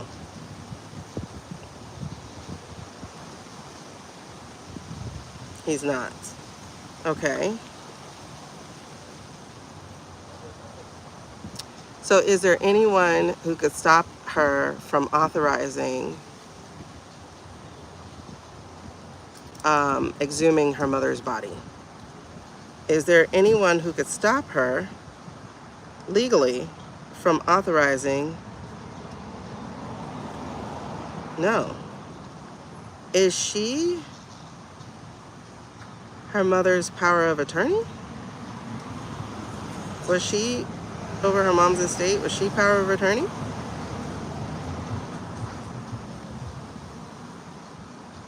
That's a yes.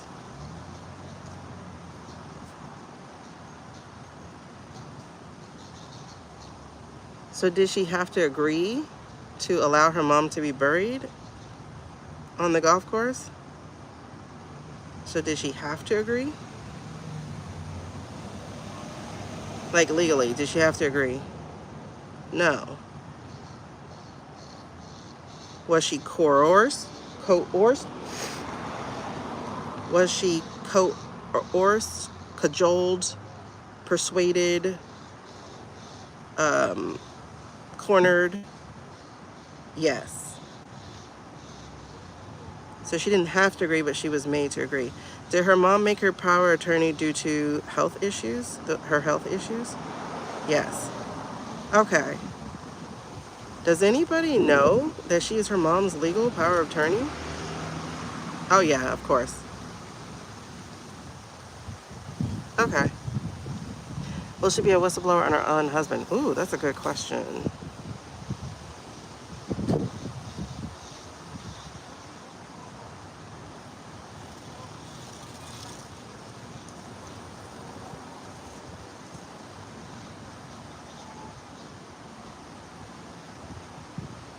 Um,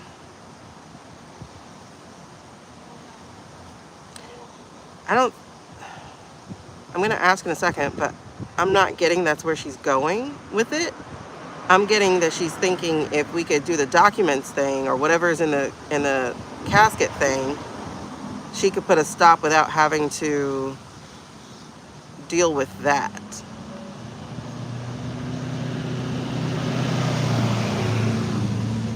I'm getting that she thinks that will be enough. Let's see.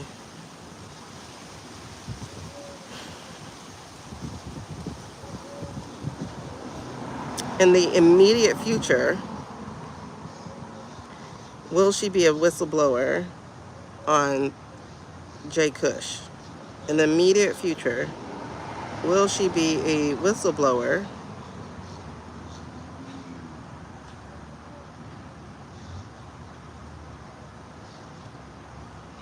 Okay, hold on. This is pretty much standing still. Will she ever, let's do that. Will she ever be a whistleblower or informant on her husband while he's alive? Because I don't think he's going to be. Will she ever be an informant or a whistleblower on her husband while she's alive? While he's alive? That's a very solid no. Is she hoping the exhuming and stuff with her father is going to be enough? That's a yes. Y'all saw it change directions. Will it be enough?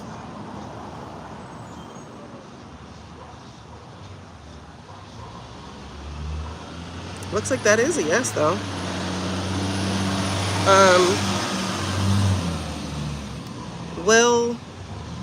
Will this prove? Okay, you're saying no. What was I gonna ask?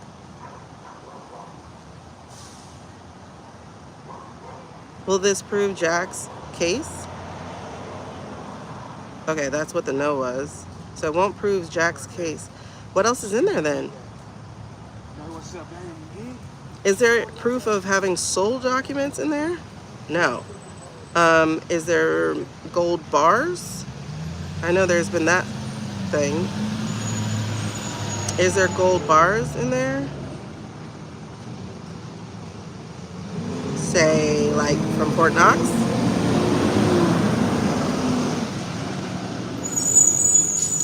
Are there gold bars? Are there gold bars in that casket? Are there gold bars, like actual gold bars in that casket? That's a yes. There's so much more in there. Is there proof of the coup? Yes. Is there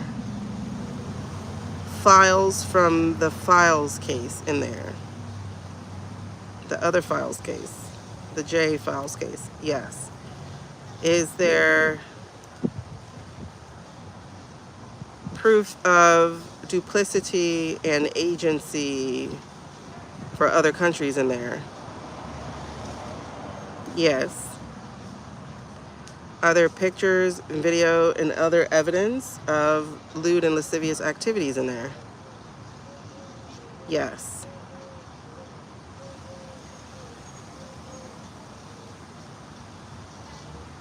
Yep.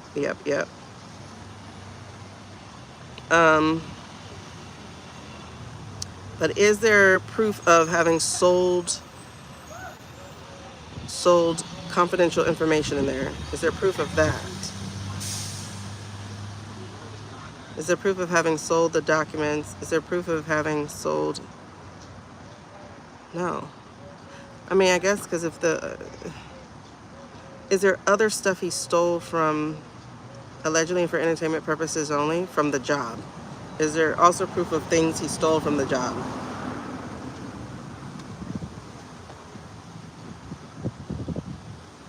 That's a yes.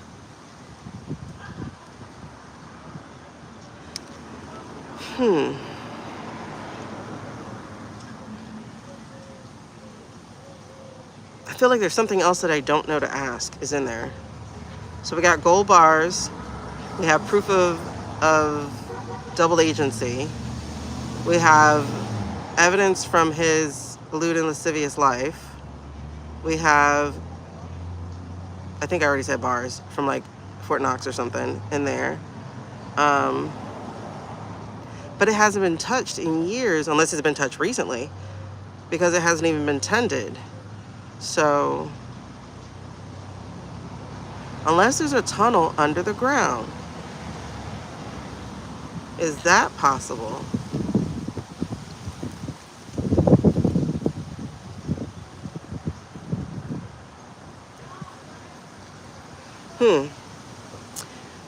Are there tunnels under his golf course? Is there like a tunnel under his? Yes.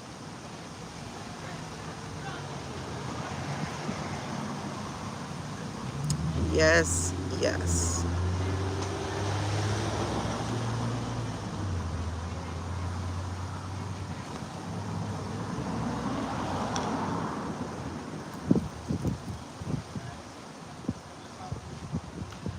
So, is there a false bottom to that coffin? Was there a false bottom to the coffin?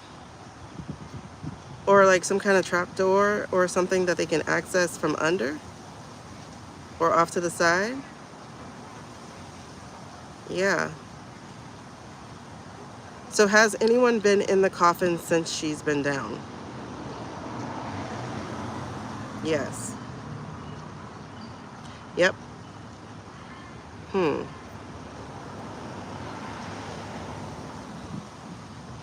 Oh. Is there paperwork of buying and selling of girls? Is there paperwork of buying and selling girls? And fake passports and all those things? Yes? Yes. Is there proof of people who have been unalived? Yes. Yes. Are there blueprints for any of the properties? Yes. Other flight log records for the Sebring estate? That's a yes. But it's kind of like, it's not like they have to be meticulous logs. But yes.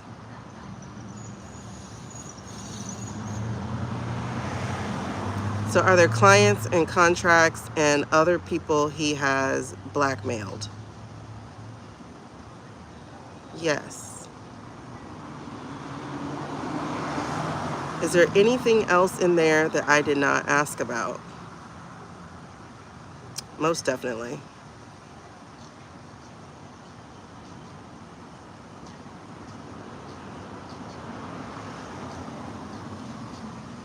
Bank records, safety deposit box keys, access codes, all. So is there any proof of selling documents in like the case that Jack was working? And no. Okay. So, but everything else about his crime life basically is in that coffin. Yes.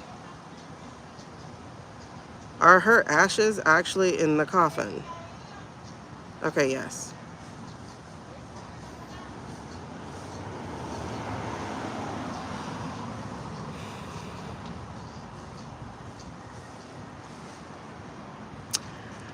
Um, there are other properties beyond just Zorro. There are lots of other properties. There are deeds. There are blueprints. There are designs / blueprints. There are missing persons paperwork. There is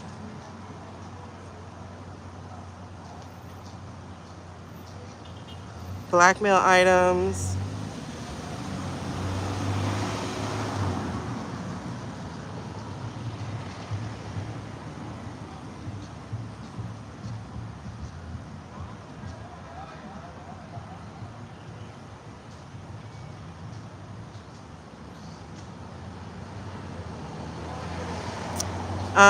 I mean, I guess the way to say it is anything that hides his criminality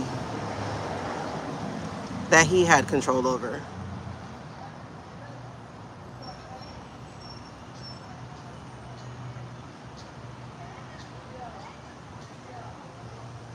Hmm.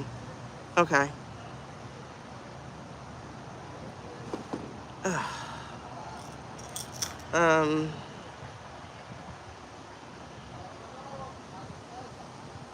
that went further than I thought it was going to go. Okay, let's back up to what you're saying. Contract marriage with Melania.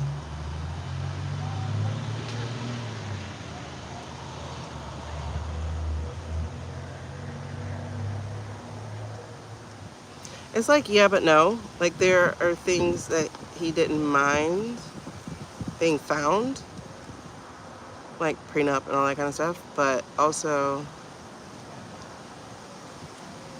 I think there's a contract from the presidency time. But what else?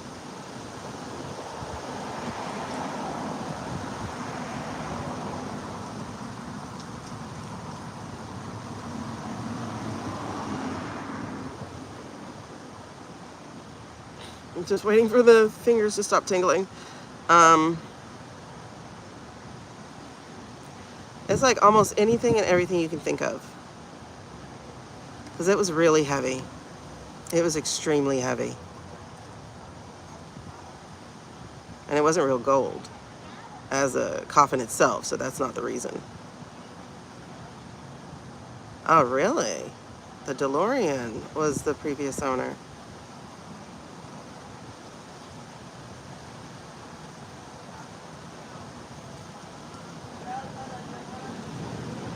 Hmm. Um,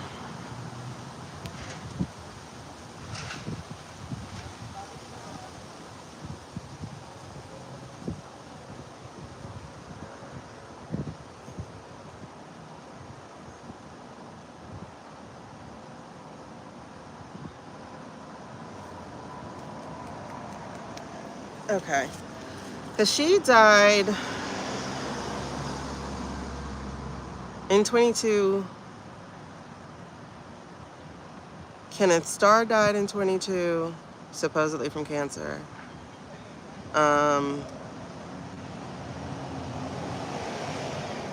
Hillary Clinton's brother died in 2019, I think, before Epstein. There's suspicion that it's actually his body, not Epstein's. Oh, that was the other question. Epstein. Well, actually, I got a few others, and then I gotta stop because, like, I'm just now getting feeling back. Gosh, I'm saying the word, and I didn't mean to say it. Let's go to Jeffrey. It's 3:30 already. How? How are we 40 minutes into this? Oh my God, this is just going so fast. Okay. Let me ask you about Jeffrey, please. All right. You know I'm talking about Moonface Man. Yep. Okay.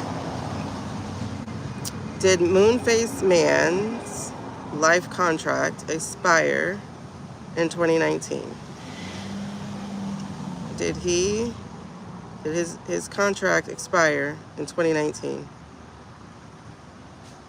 No. Did he rejoin the spirit world in 2019? No. Did he rejoin? Ooh.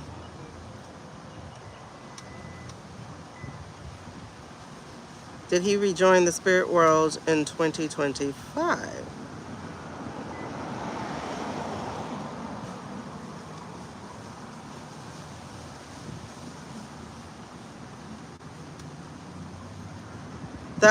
Wait.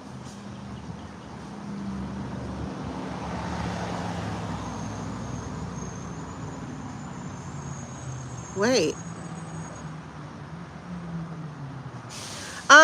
When I think of, I don't, are you old enough? Are you as old as me? McDonald's had a Moonface Man, and so every time I see him, every time I saw Jeffrey, I thought of Moonface Man. He had like glasses, and he like fished off the moon.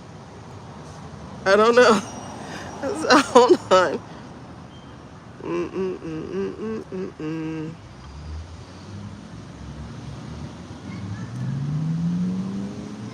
That's why I call him Moonface Man, because he has a really long face.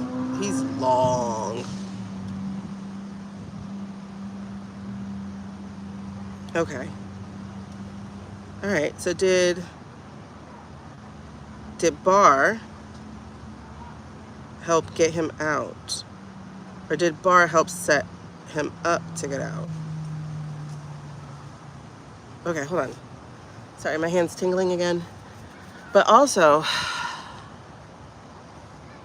I'm kind of getting he was supposed to actually die.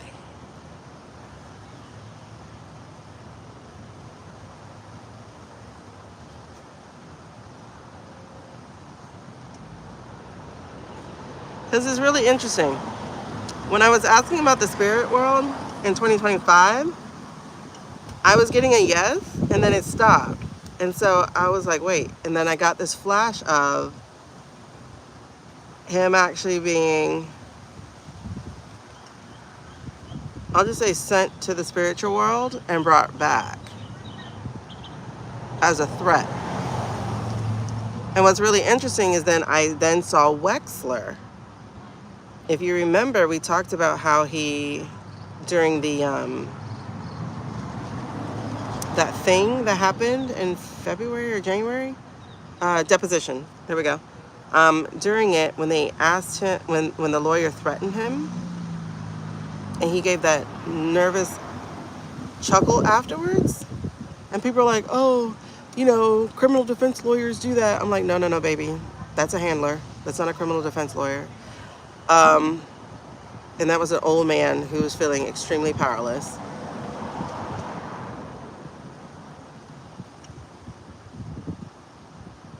So it kind of felt like he got treated like that, is what I saw. You looked it up? Jay Leno. There we go. Jay Leno. He was the man on the moon. Or the moon face man. Jay Leno. Yes, because he had all the chin. But Jeffrey's the other way. He has all the forehead. Okay, hold on.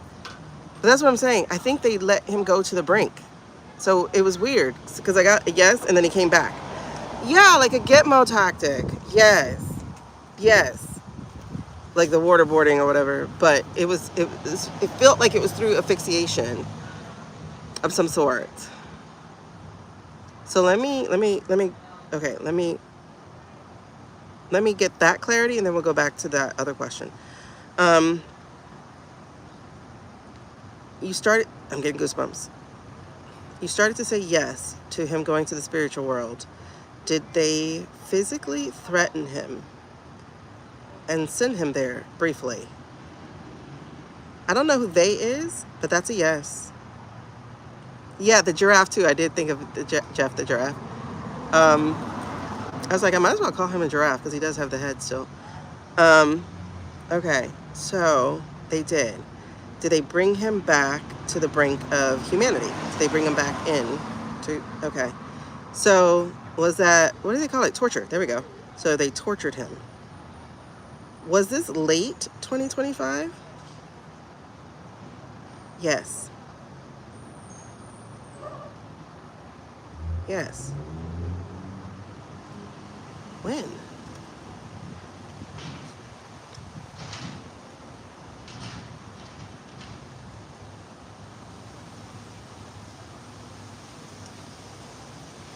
Are you saying October? Okay, no. Are you saying November?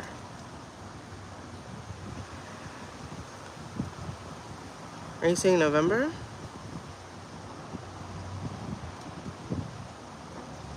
Okay, that's a yes. I asked that question because, you know, the N and O are next to each other. And I saw it was swinging. So that's what I was asking. So are you saying in November he experienced a torture thing? Yes. Is he still among the land of the living currently? I just saw yes, because I saw passcodes, passwords, bank accounts. Like he has the access codes. There we go. That's the truth. That's how people got into his bank account. Okay, so he has access codes. That's keeping him alive. Okay, this is swinging yes on all of that. Will he make it through 2020? No, he won't. Okay, well, let's see. Will he make it to the end of 2026 as a living, breathing human being? Will he make it to the end of 2026? That's a no.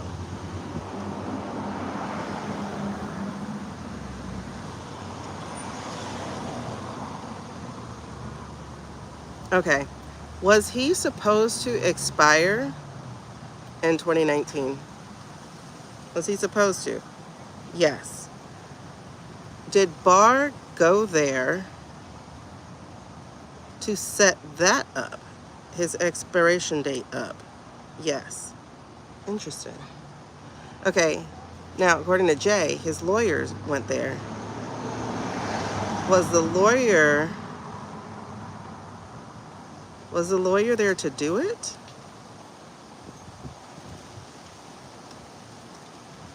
No. Okay, so did the lawyer instead set up his his escape? Did the lawyer set up his escape? Yes. Through Bannon? Through Bannon?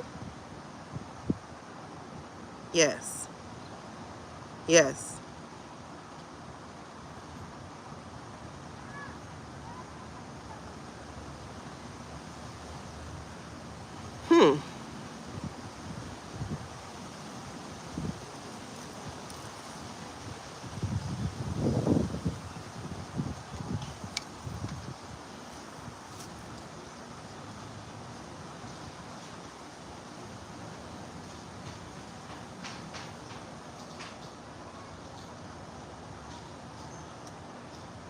But Giselle wasn't arrested until 21, 22,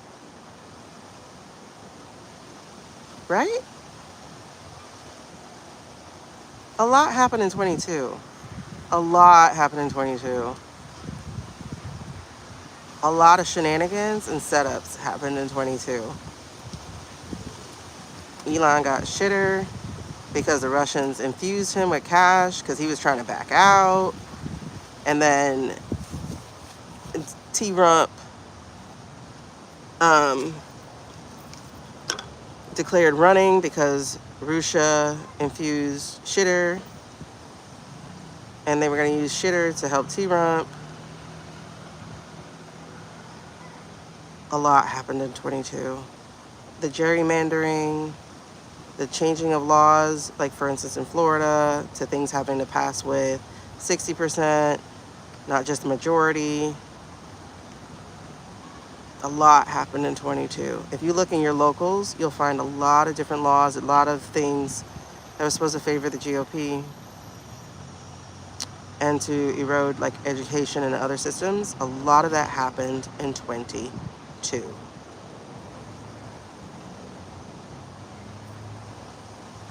Okay. I'm sorry, let me get back to your questions. Actually, Toys R Us is still alive, but I think it's with Amazon. Okay, so let me double check this.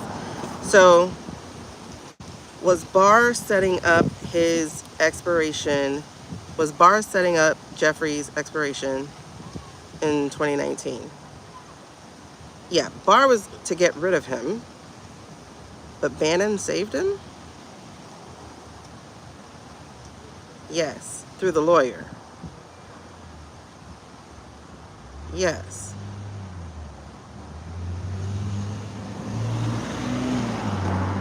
Huh. Wait, okay. So that first attack,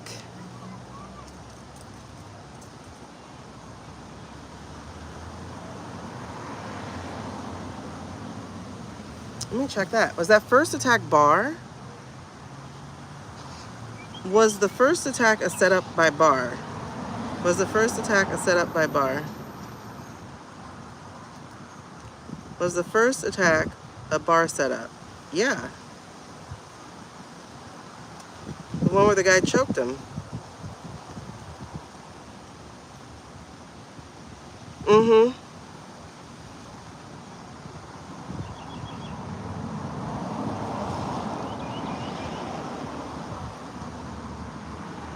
Okay. What do you mean Day of the Dead ritual? Help me out with that.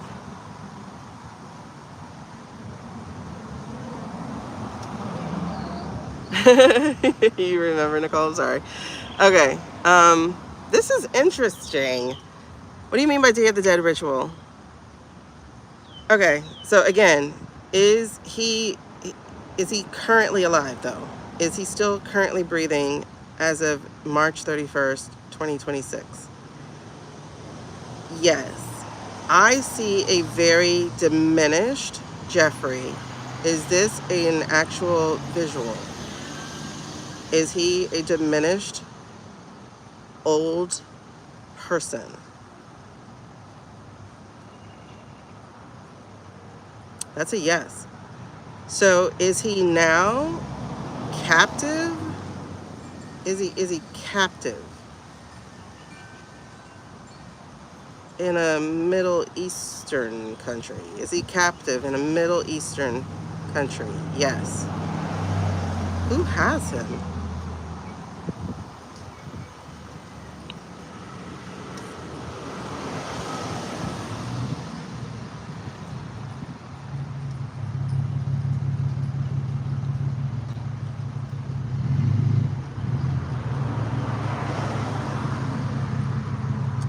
Okay, S. Is that S or T?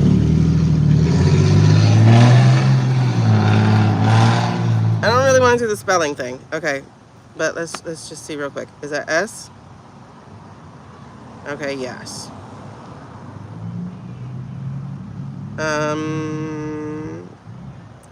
Does the Prince's people have him?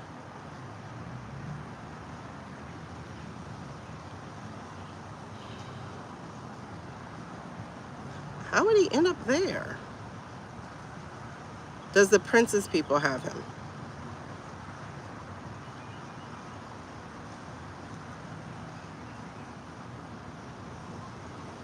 Let me see something. Is he in Turkey? Is he still in Turkey? Was it Turkey that he was in?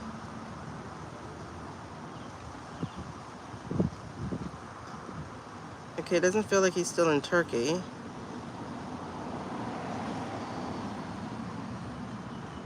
Is he in Turkey? No.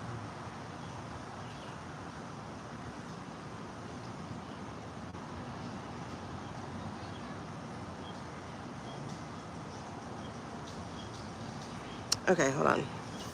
If he's into the cult, the way to keep it quiet is no men left to talk about it. Yeah, that's, yeah, that's what, yeah. I didn't know that. But yeah, he's a string. I'm getting that he's very diminished. Like no longer that man of power. Is he still a powerful human being? Is he still a man of power and means? Yeah, that's a no. Okay. Does the Arabian Night Prince have him? Does the Arabian Night Prince's people have him? Sorry, I'm waiting on the wind.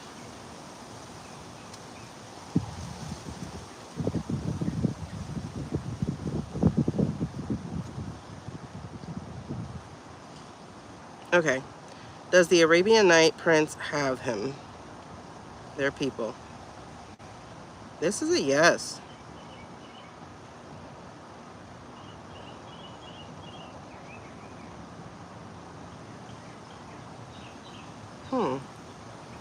Have they always had him?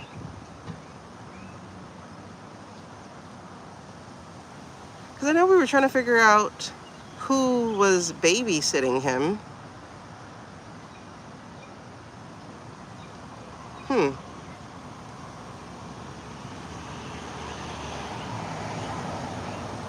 Oh, you know what? That makes... I got chills, Suze, for that. Is he in that Libya place? Is he in that Libya place? Yeah, girl. That's a yes, and I got chills like running up my arms behind that. Is he in Italy anywhere? Double check these answers. Is he in Italy? That's moving to a no. Is he in Libya? The real way it's said. That's a yes. Are they hiding him there? Is that what it is? That he's being hidden? Back to yes.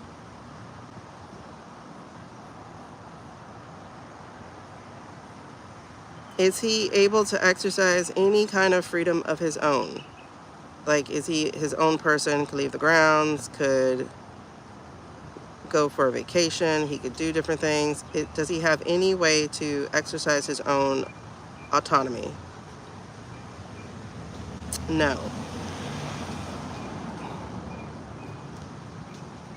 What changed?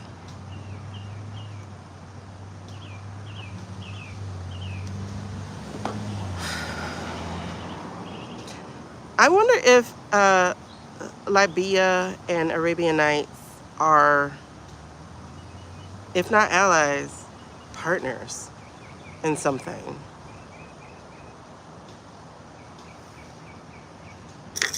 We need to go back to that at some point. I want to move forward because we got to get to April and it's already 4 o'clock.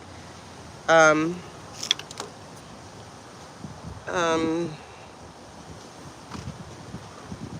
I got to finish that book. I want it published today, so I got to finish it today. Finish it, go over it, double check everything, and then publish. And you know, the later it gets, the more the bouncers come. We checked about I-State before with him, and we got no.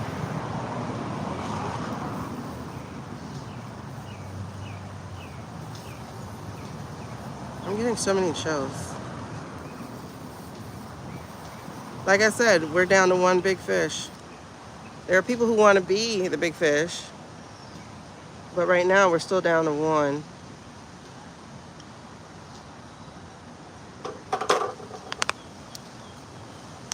And that's, well, I'm saying we're down to one. Let's double check that. All right, so I did Ivanka, I did Jeffrey, I did E-Man Muskie. Okay. Really quickly, has Shady, did Elvira reach out to Shady about this Drewski thing? That's a yes. Did she demand his help?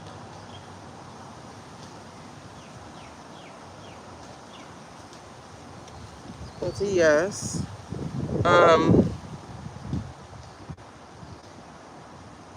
So has he backed down from walking away from the orange?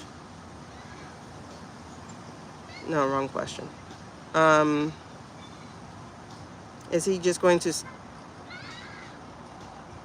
I hope that was a horn and not the sound of a mosquito in my ear. Child. Okay. I went to Walmart and did not go into the mosquito area. Darn it. That's what I went there for. All right.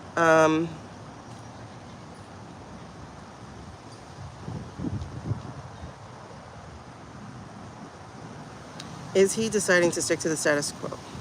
Every time I gotta ask that question, I get a wind. Is he going to stick with the status quo? Is he going to play by the script? Was that a no?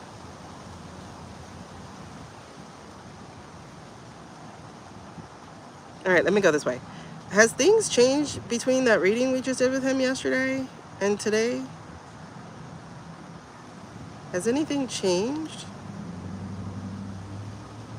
Okay, so there's yes, there's something changed. Because y'all have to remember, everybody does have free will here.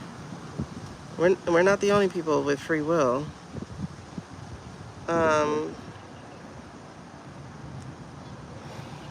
Interesting. So is he going to stick with the status quo is what I'm asking. Is he going to play by the American rules of engagement that we're doing now?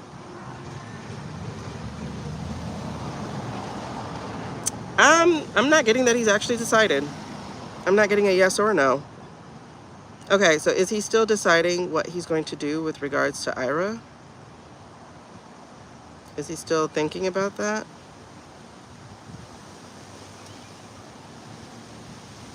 He should have met with them by now, right? But that's a yes.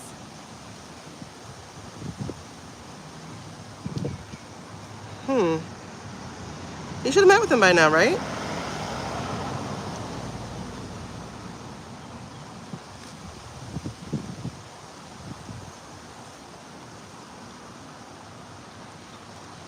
Let me see something. Okay, so let me just get back to this.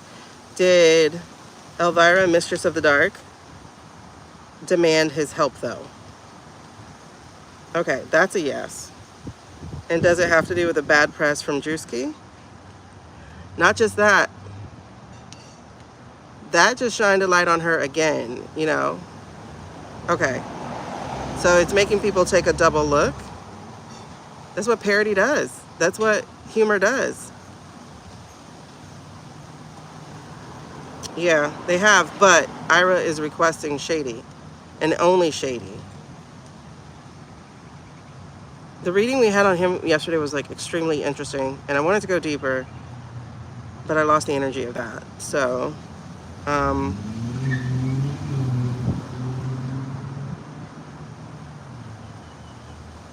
don't know what to ask now. Okay, so she does demand his help. That much is known. She's demanding his help because people are taking a double take. They're doing what parody serves to do.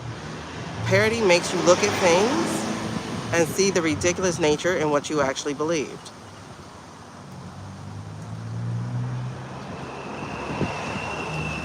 Girl. Oh, and there's my bird friend.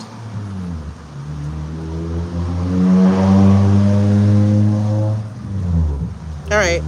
I don't know where she wants to go with that, but is she going to be busted for being allegedly and for entertainment purposes only? Is Elvira, Mistress of the Dark, going to be busted for being part of Charlie Brown's demise? Child, that's a yes. Is Elvira, Mistress of the Dark, going to be found culpable, legally culpable, in Charlie Brown's murder? Yes.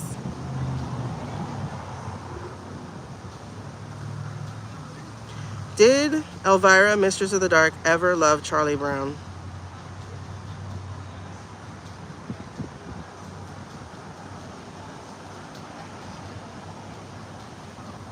Hold on. Sorry, I'm scratching, so I don't want you to go, oh, she's shaking. I'm like, no, I'm scratching. I think I got bit again. Did Elvira, Mistress of the Dark, ever love, romantically, Charlie Brown? Did Elvira ever romantically love Charlie Brown?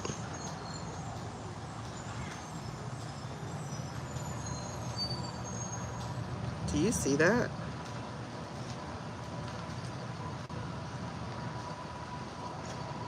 It's funny. It's like the chain itself is doing the no versus the pendant. This is weird. Hold on. Yeah, we're going to do this. We're going to get to the April reading now. Did Elvira actually love Charlie Brown? Look at that. I've never seen that. It's like the chain's the one saying no. That is interesting. Can you be clear? Can you just say clearly yes or no? Like, did she actually... This is so interesting. Okay, now the pendant's starting to move, but that's like so interesting that it wouldn't do that. Okay, interesting.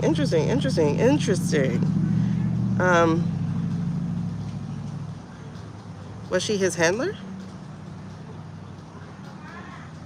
Was she his handler? Yes. And was the takeout order because he went rogue? Yes. Okay. All right, moving on from that. Okay. Boys in uniform. Did a leader in the boys of uniform receive that Lego video? That's a yes. Are the boys in uniform going to now refuse this order? Will they refuse the order?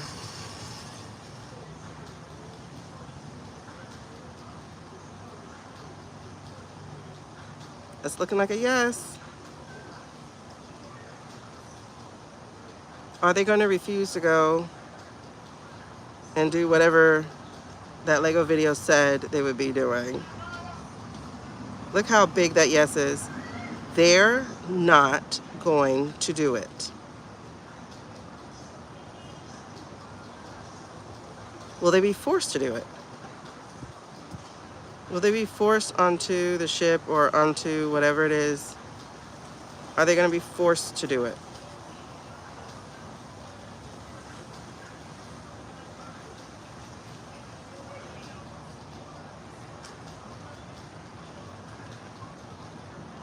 This is not yet known. Are the higher-ups going to force them to comply with the orders? This is a point of contention.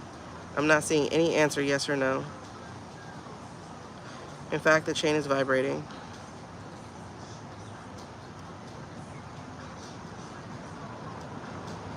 Is this why it hasn't happened yet?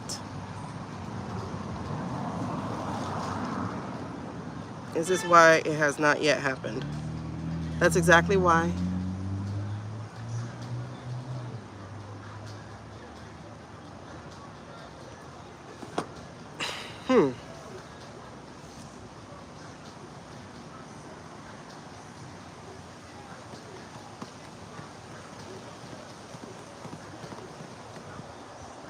It's real easy to give a command from an office thousands of miles away.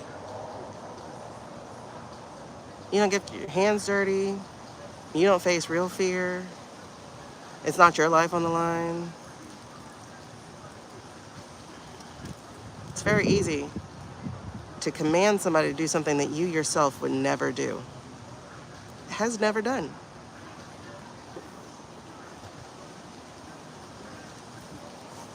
I don't know if it'll be successful. That I'm not being told. I just do know that they're resisting.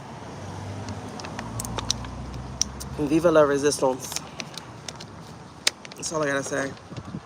I'm not getting an answer one way or the other on that one. And then finally, on these questions here, is the prince our last big fish? Yes. Yes. And is that big fish also going to be gutted? I'm saying a big yes. Is that betrayal I just got a hint of?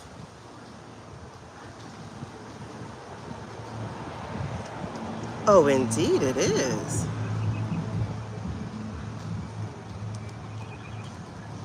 Indeed it is.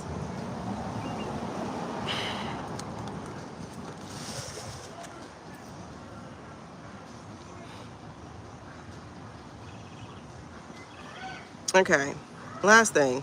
Which Easter week is the most important Easter week? Is it going to be the American celebrated April 5th, or is it going to be the Orthodox April 12th? The way we're going to do this is, if it's going to be the American week of April 5, you're going to do the side to side.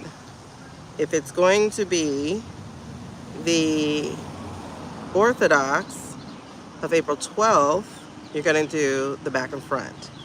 Which is the Easter week of more importance for us this year, for whatever big thing we're talking about? Which Easter week? The 12th is the back and front. The 5th is side to side. Which is the Easter week?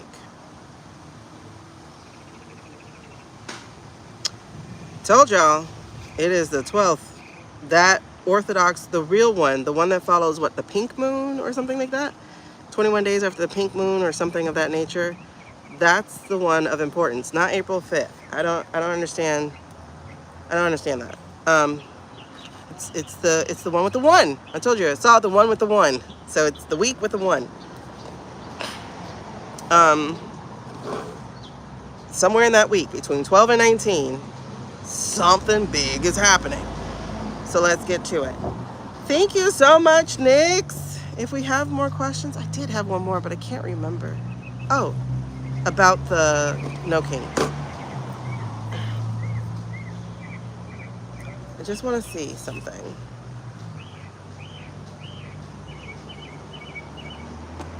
Did the optics or energy of No Kings, the thing that just took place on Saturday, did the optics or energy of No Kings, did that move the needle in a positive direction for the people? Did No Kings do anything of positive importance, energetically, spiritually, anything for the people? That's a yes. All right. Good. Perfect. Thank you.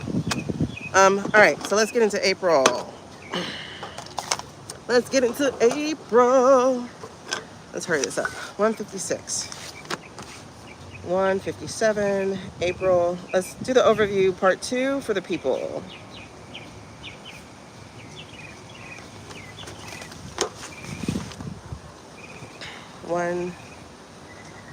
These are minutes. Okay.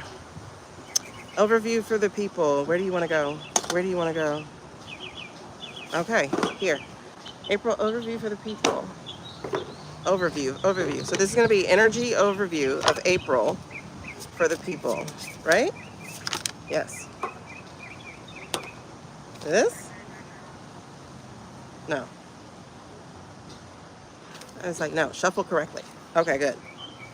Because we had all these. All right.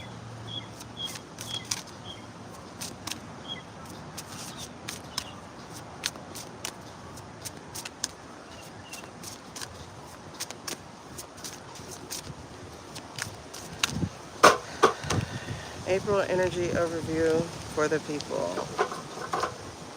April energy overview. Okay, for the people.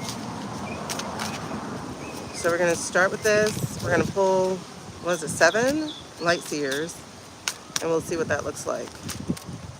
7 or 5? 7. Okay, and 3 of these? Okay. April energy overview for the people. The American people. There we go.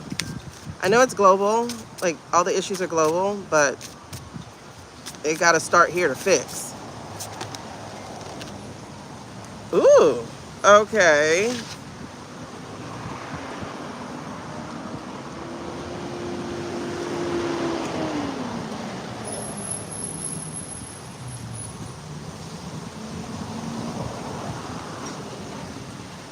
All right, real quick, I'm gonna share what this is. Not too thrilled, but that's okay. That's okay.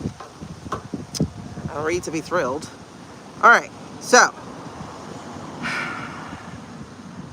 Oshun Rising. Oshun Rising. I wish this was in the upright. It's in the shadow. I wish it was in the upright. Again, we're talking about for the people. There are things that are at play more than the people, but the people are needed. So I wish it was in the upright because look at it. And I love the fact that it's a fire card once again, because that's where we are. And it says Oshun Rising. 39. Awakening, enlightenment, and insight. The light chasing away the shadows. But it was in the shadow. So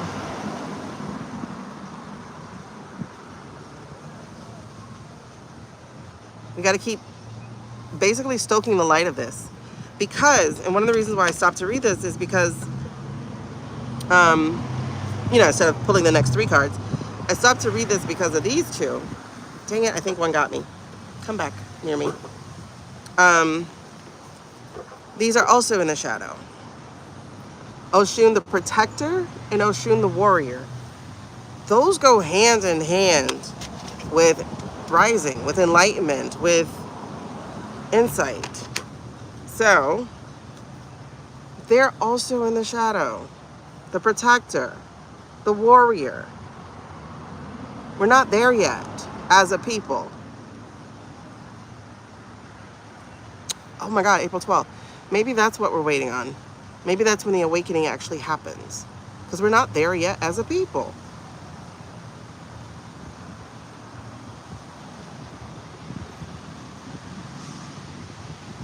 All right, so this is the Protector card. Safety, boundary settings, and courage.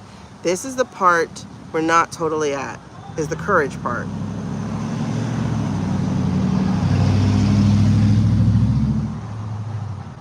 So maybe that's where we're headed for that week. Because that's not here yet. This is taking up your own pitchforks, taking up your own machete, having the power of the moons. Every partially full and full moon. That's on April 4th, the full moon. April 12th. I don't know.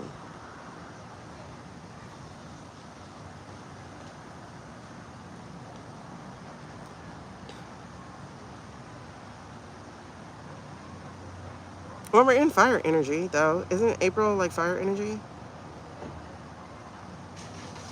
I don't know. No, Taurus is fire energy, I think. And then we have Oshun the warrior. And you see that. There's the yin and yang. That's all the chakras. That's all the alignment. There's no alignment yet, which makes sense. So this is personal power. Okay, so this is courage and boundaries and safety.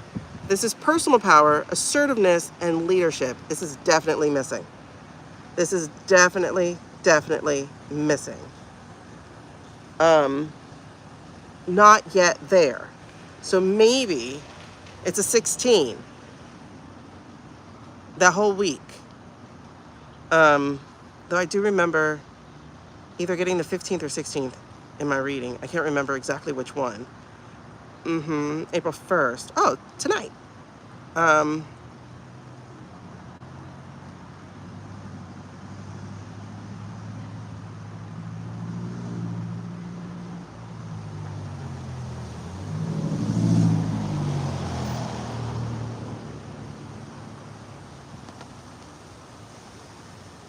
God, I hope this means this is where we're going.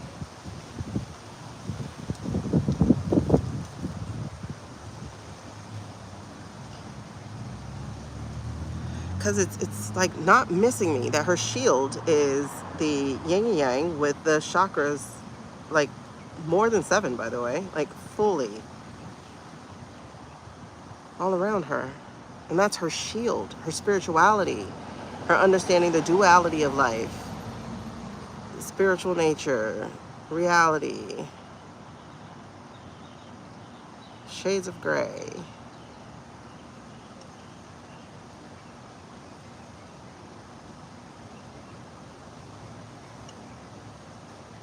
Okay, let's not get stuck there. Let's see what else is coming up.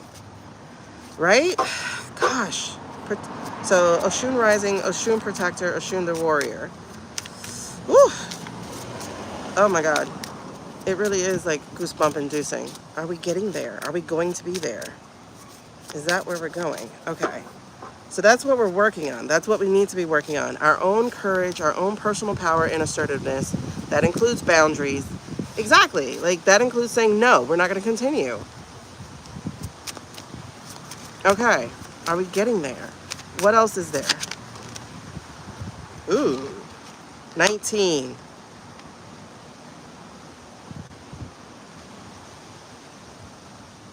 This is a very powerful card. However,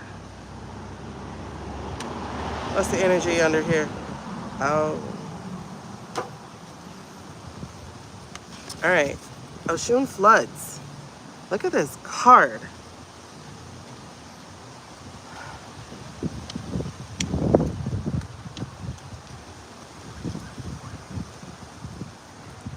It says spite, malice, revenge.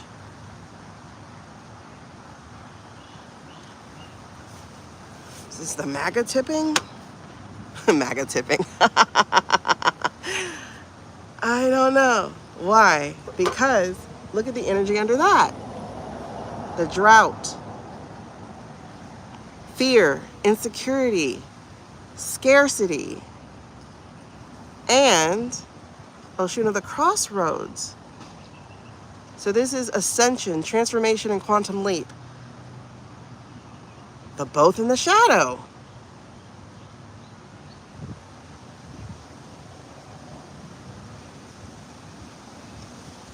Two drivers. Two opposite drivers. Revenge came very hard out here for me. You like it as an Aries? Oh, it is very Aries energy, but it's dark Aries. It's like dark Biden. It's dark Aries energy. It's like, you crossed enough. My turn. It feels like instead of ascending on a 37, by the way, instead of ascending, you're like, I'm gonna let my fear drive for a little bit. I'm gonna let the insecurity, the scarcity, and the fear that you have created over the last year and a half do the driving. And the way to handle that is to get you back for everything you started. Yeah. Shadowlands of the Lion King.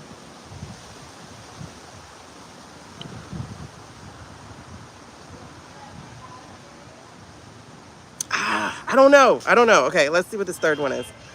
What is the other thing that you want to tell us for the people? Okay, it's definitely don't let hate drive. Don't let hate drive. Don't let fear drive. Is this? No. Okay. Yeah, that's no. And it's funny because she wanted to come out before, but it's still a no. Because that was just me dropping the cards. Oshun the Scandalous, if you remember, she was a kickoff for the season. Okay. Oh, you brought out 4. Okay, we're just going to take them and read them. Oh, I like the energy under it, though. Energy of Oshun's Cleansing Rain. And we talked about that one. That's emotional release, healing, and renewal. But then also Oshun of Harmonic Balance. Okay, so there's harmony, inner peace, and synchronicity. All right, so I guess we got some butterfly stuff to go through, or dragonfly stuff to go through. So again, this one came out again. Oshun of the Crossroads, doesn't want to go away. So that is again in the shadow of ascension, transformation, quantum leap. Then we have Oshun of Cosmic Surrender. People are not paying attention to their spiritual. Because that is letting go, acceptance, and detachment. But that's in the shadow. Oh my God. Oshun's Ase. Worthiness, self-worth, and self-respect. This one's fine.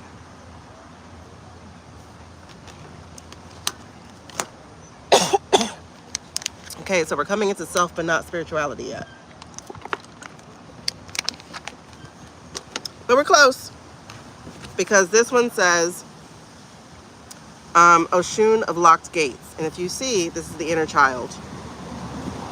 This is that freedom, breaking barriers, and unleashing potential. That's a 36.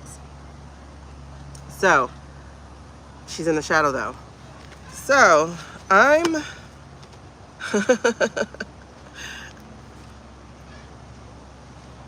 I'm a little hesitant on these guys. Oh, this energy. I think we're going into bad girl energy right now. It feels like bad girl energy. Like, I'm gonna be a bad girl for a second. Give me a second. Let me be bad. Let me burn some shit down and then I'll be back. Let me get this out my system and then I'll be back. The smoke went into my throat.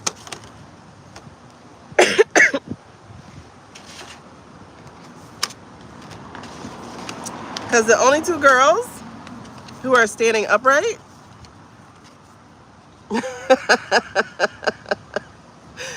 you've crossed me long enough. Let me handle business real quick. And then I'll be back and I'll meditate on it. I don't know, y'all. Which way do we go, George? Which way do we go? Because, again, the rising is here. Crossroads, Cosmic Surrender, and Unlock Gates. We got some healing to do, but it's kind of like, I don't want to heal yet. I want to burn some shit up, and then I'll be back. That's what it feels like. Let's see what the Light Seer says. Oh, and at the bottom is the Emperor.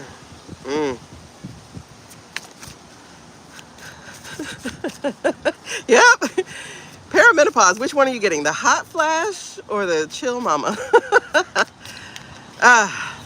Aries sun, Gemini moon. I am Gemini sun. Aries and Capricorn. Ooh, you stubborn as shit. Oh, King of Swords. Yeah. Yeah. Emperor right back under. King of Swords and Emperor right back under. You saw that I was doing. Now, King of Swords is supposed to be logic-minded. Wisdom unbothered. But following that is the 6 of Wands. So, instead of looking for praise and accolades and look at me. Huh.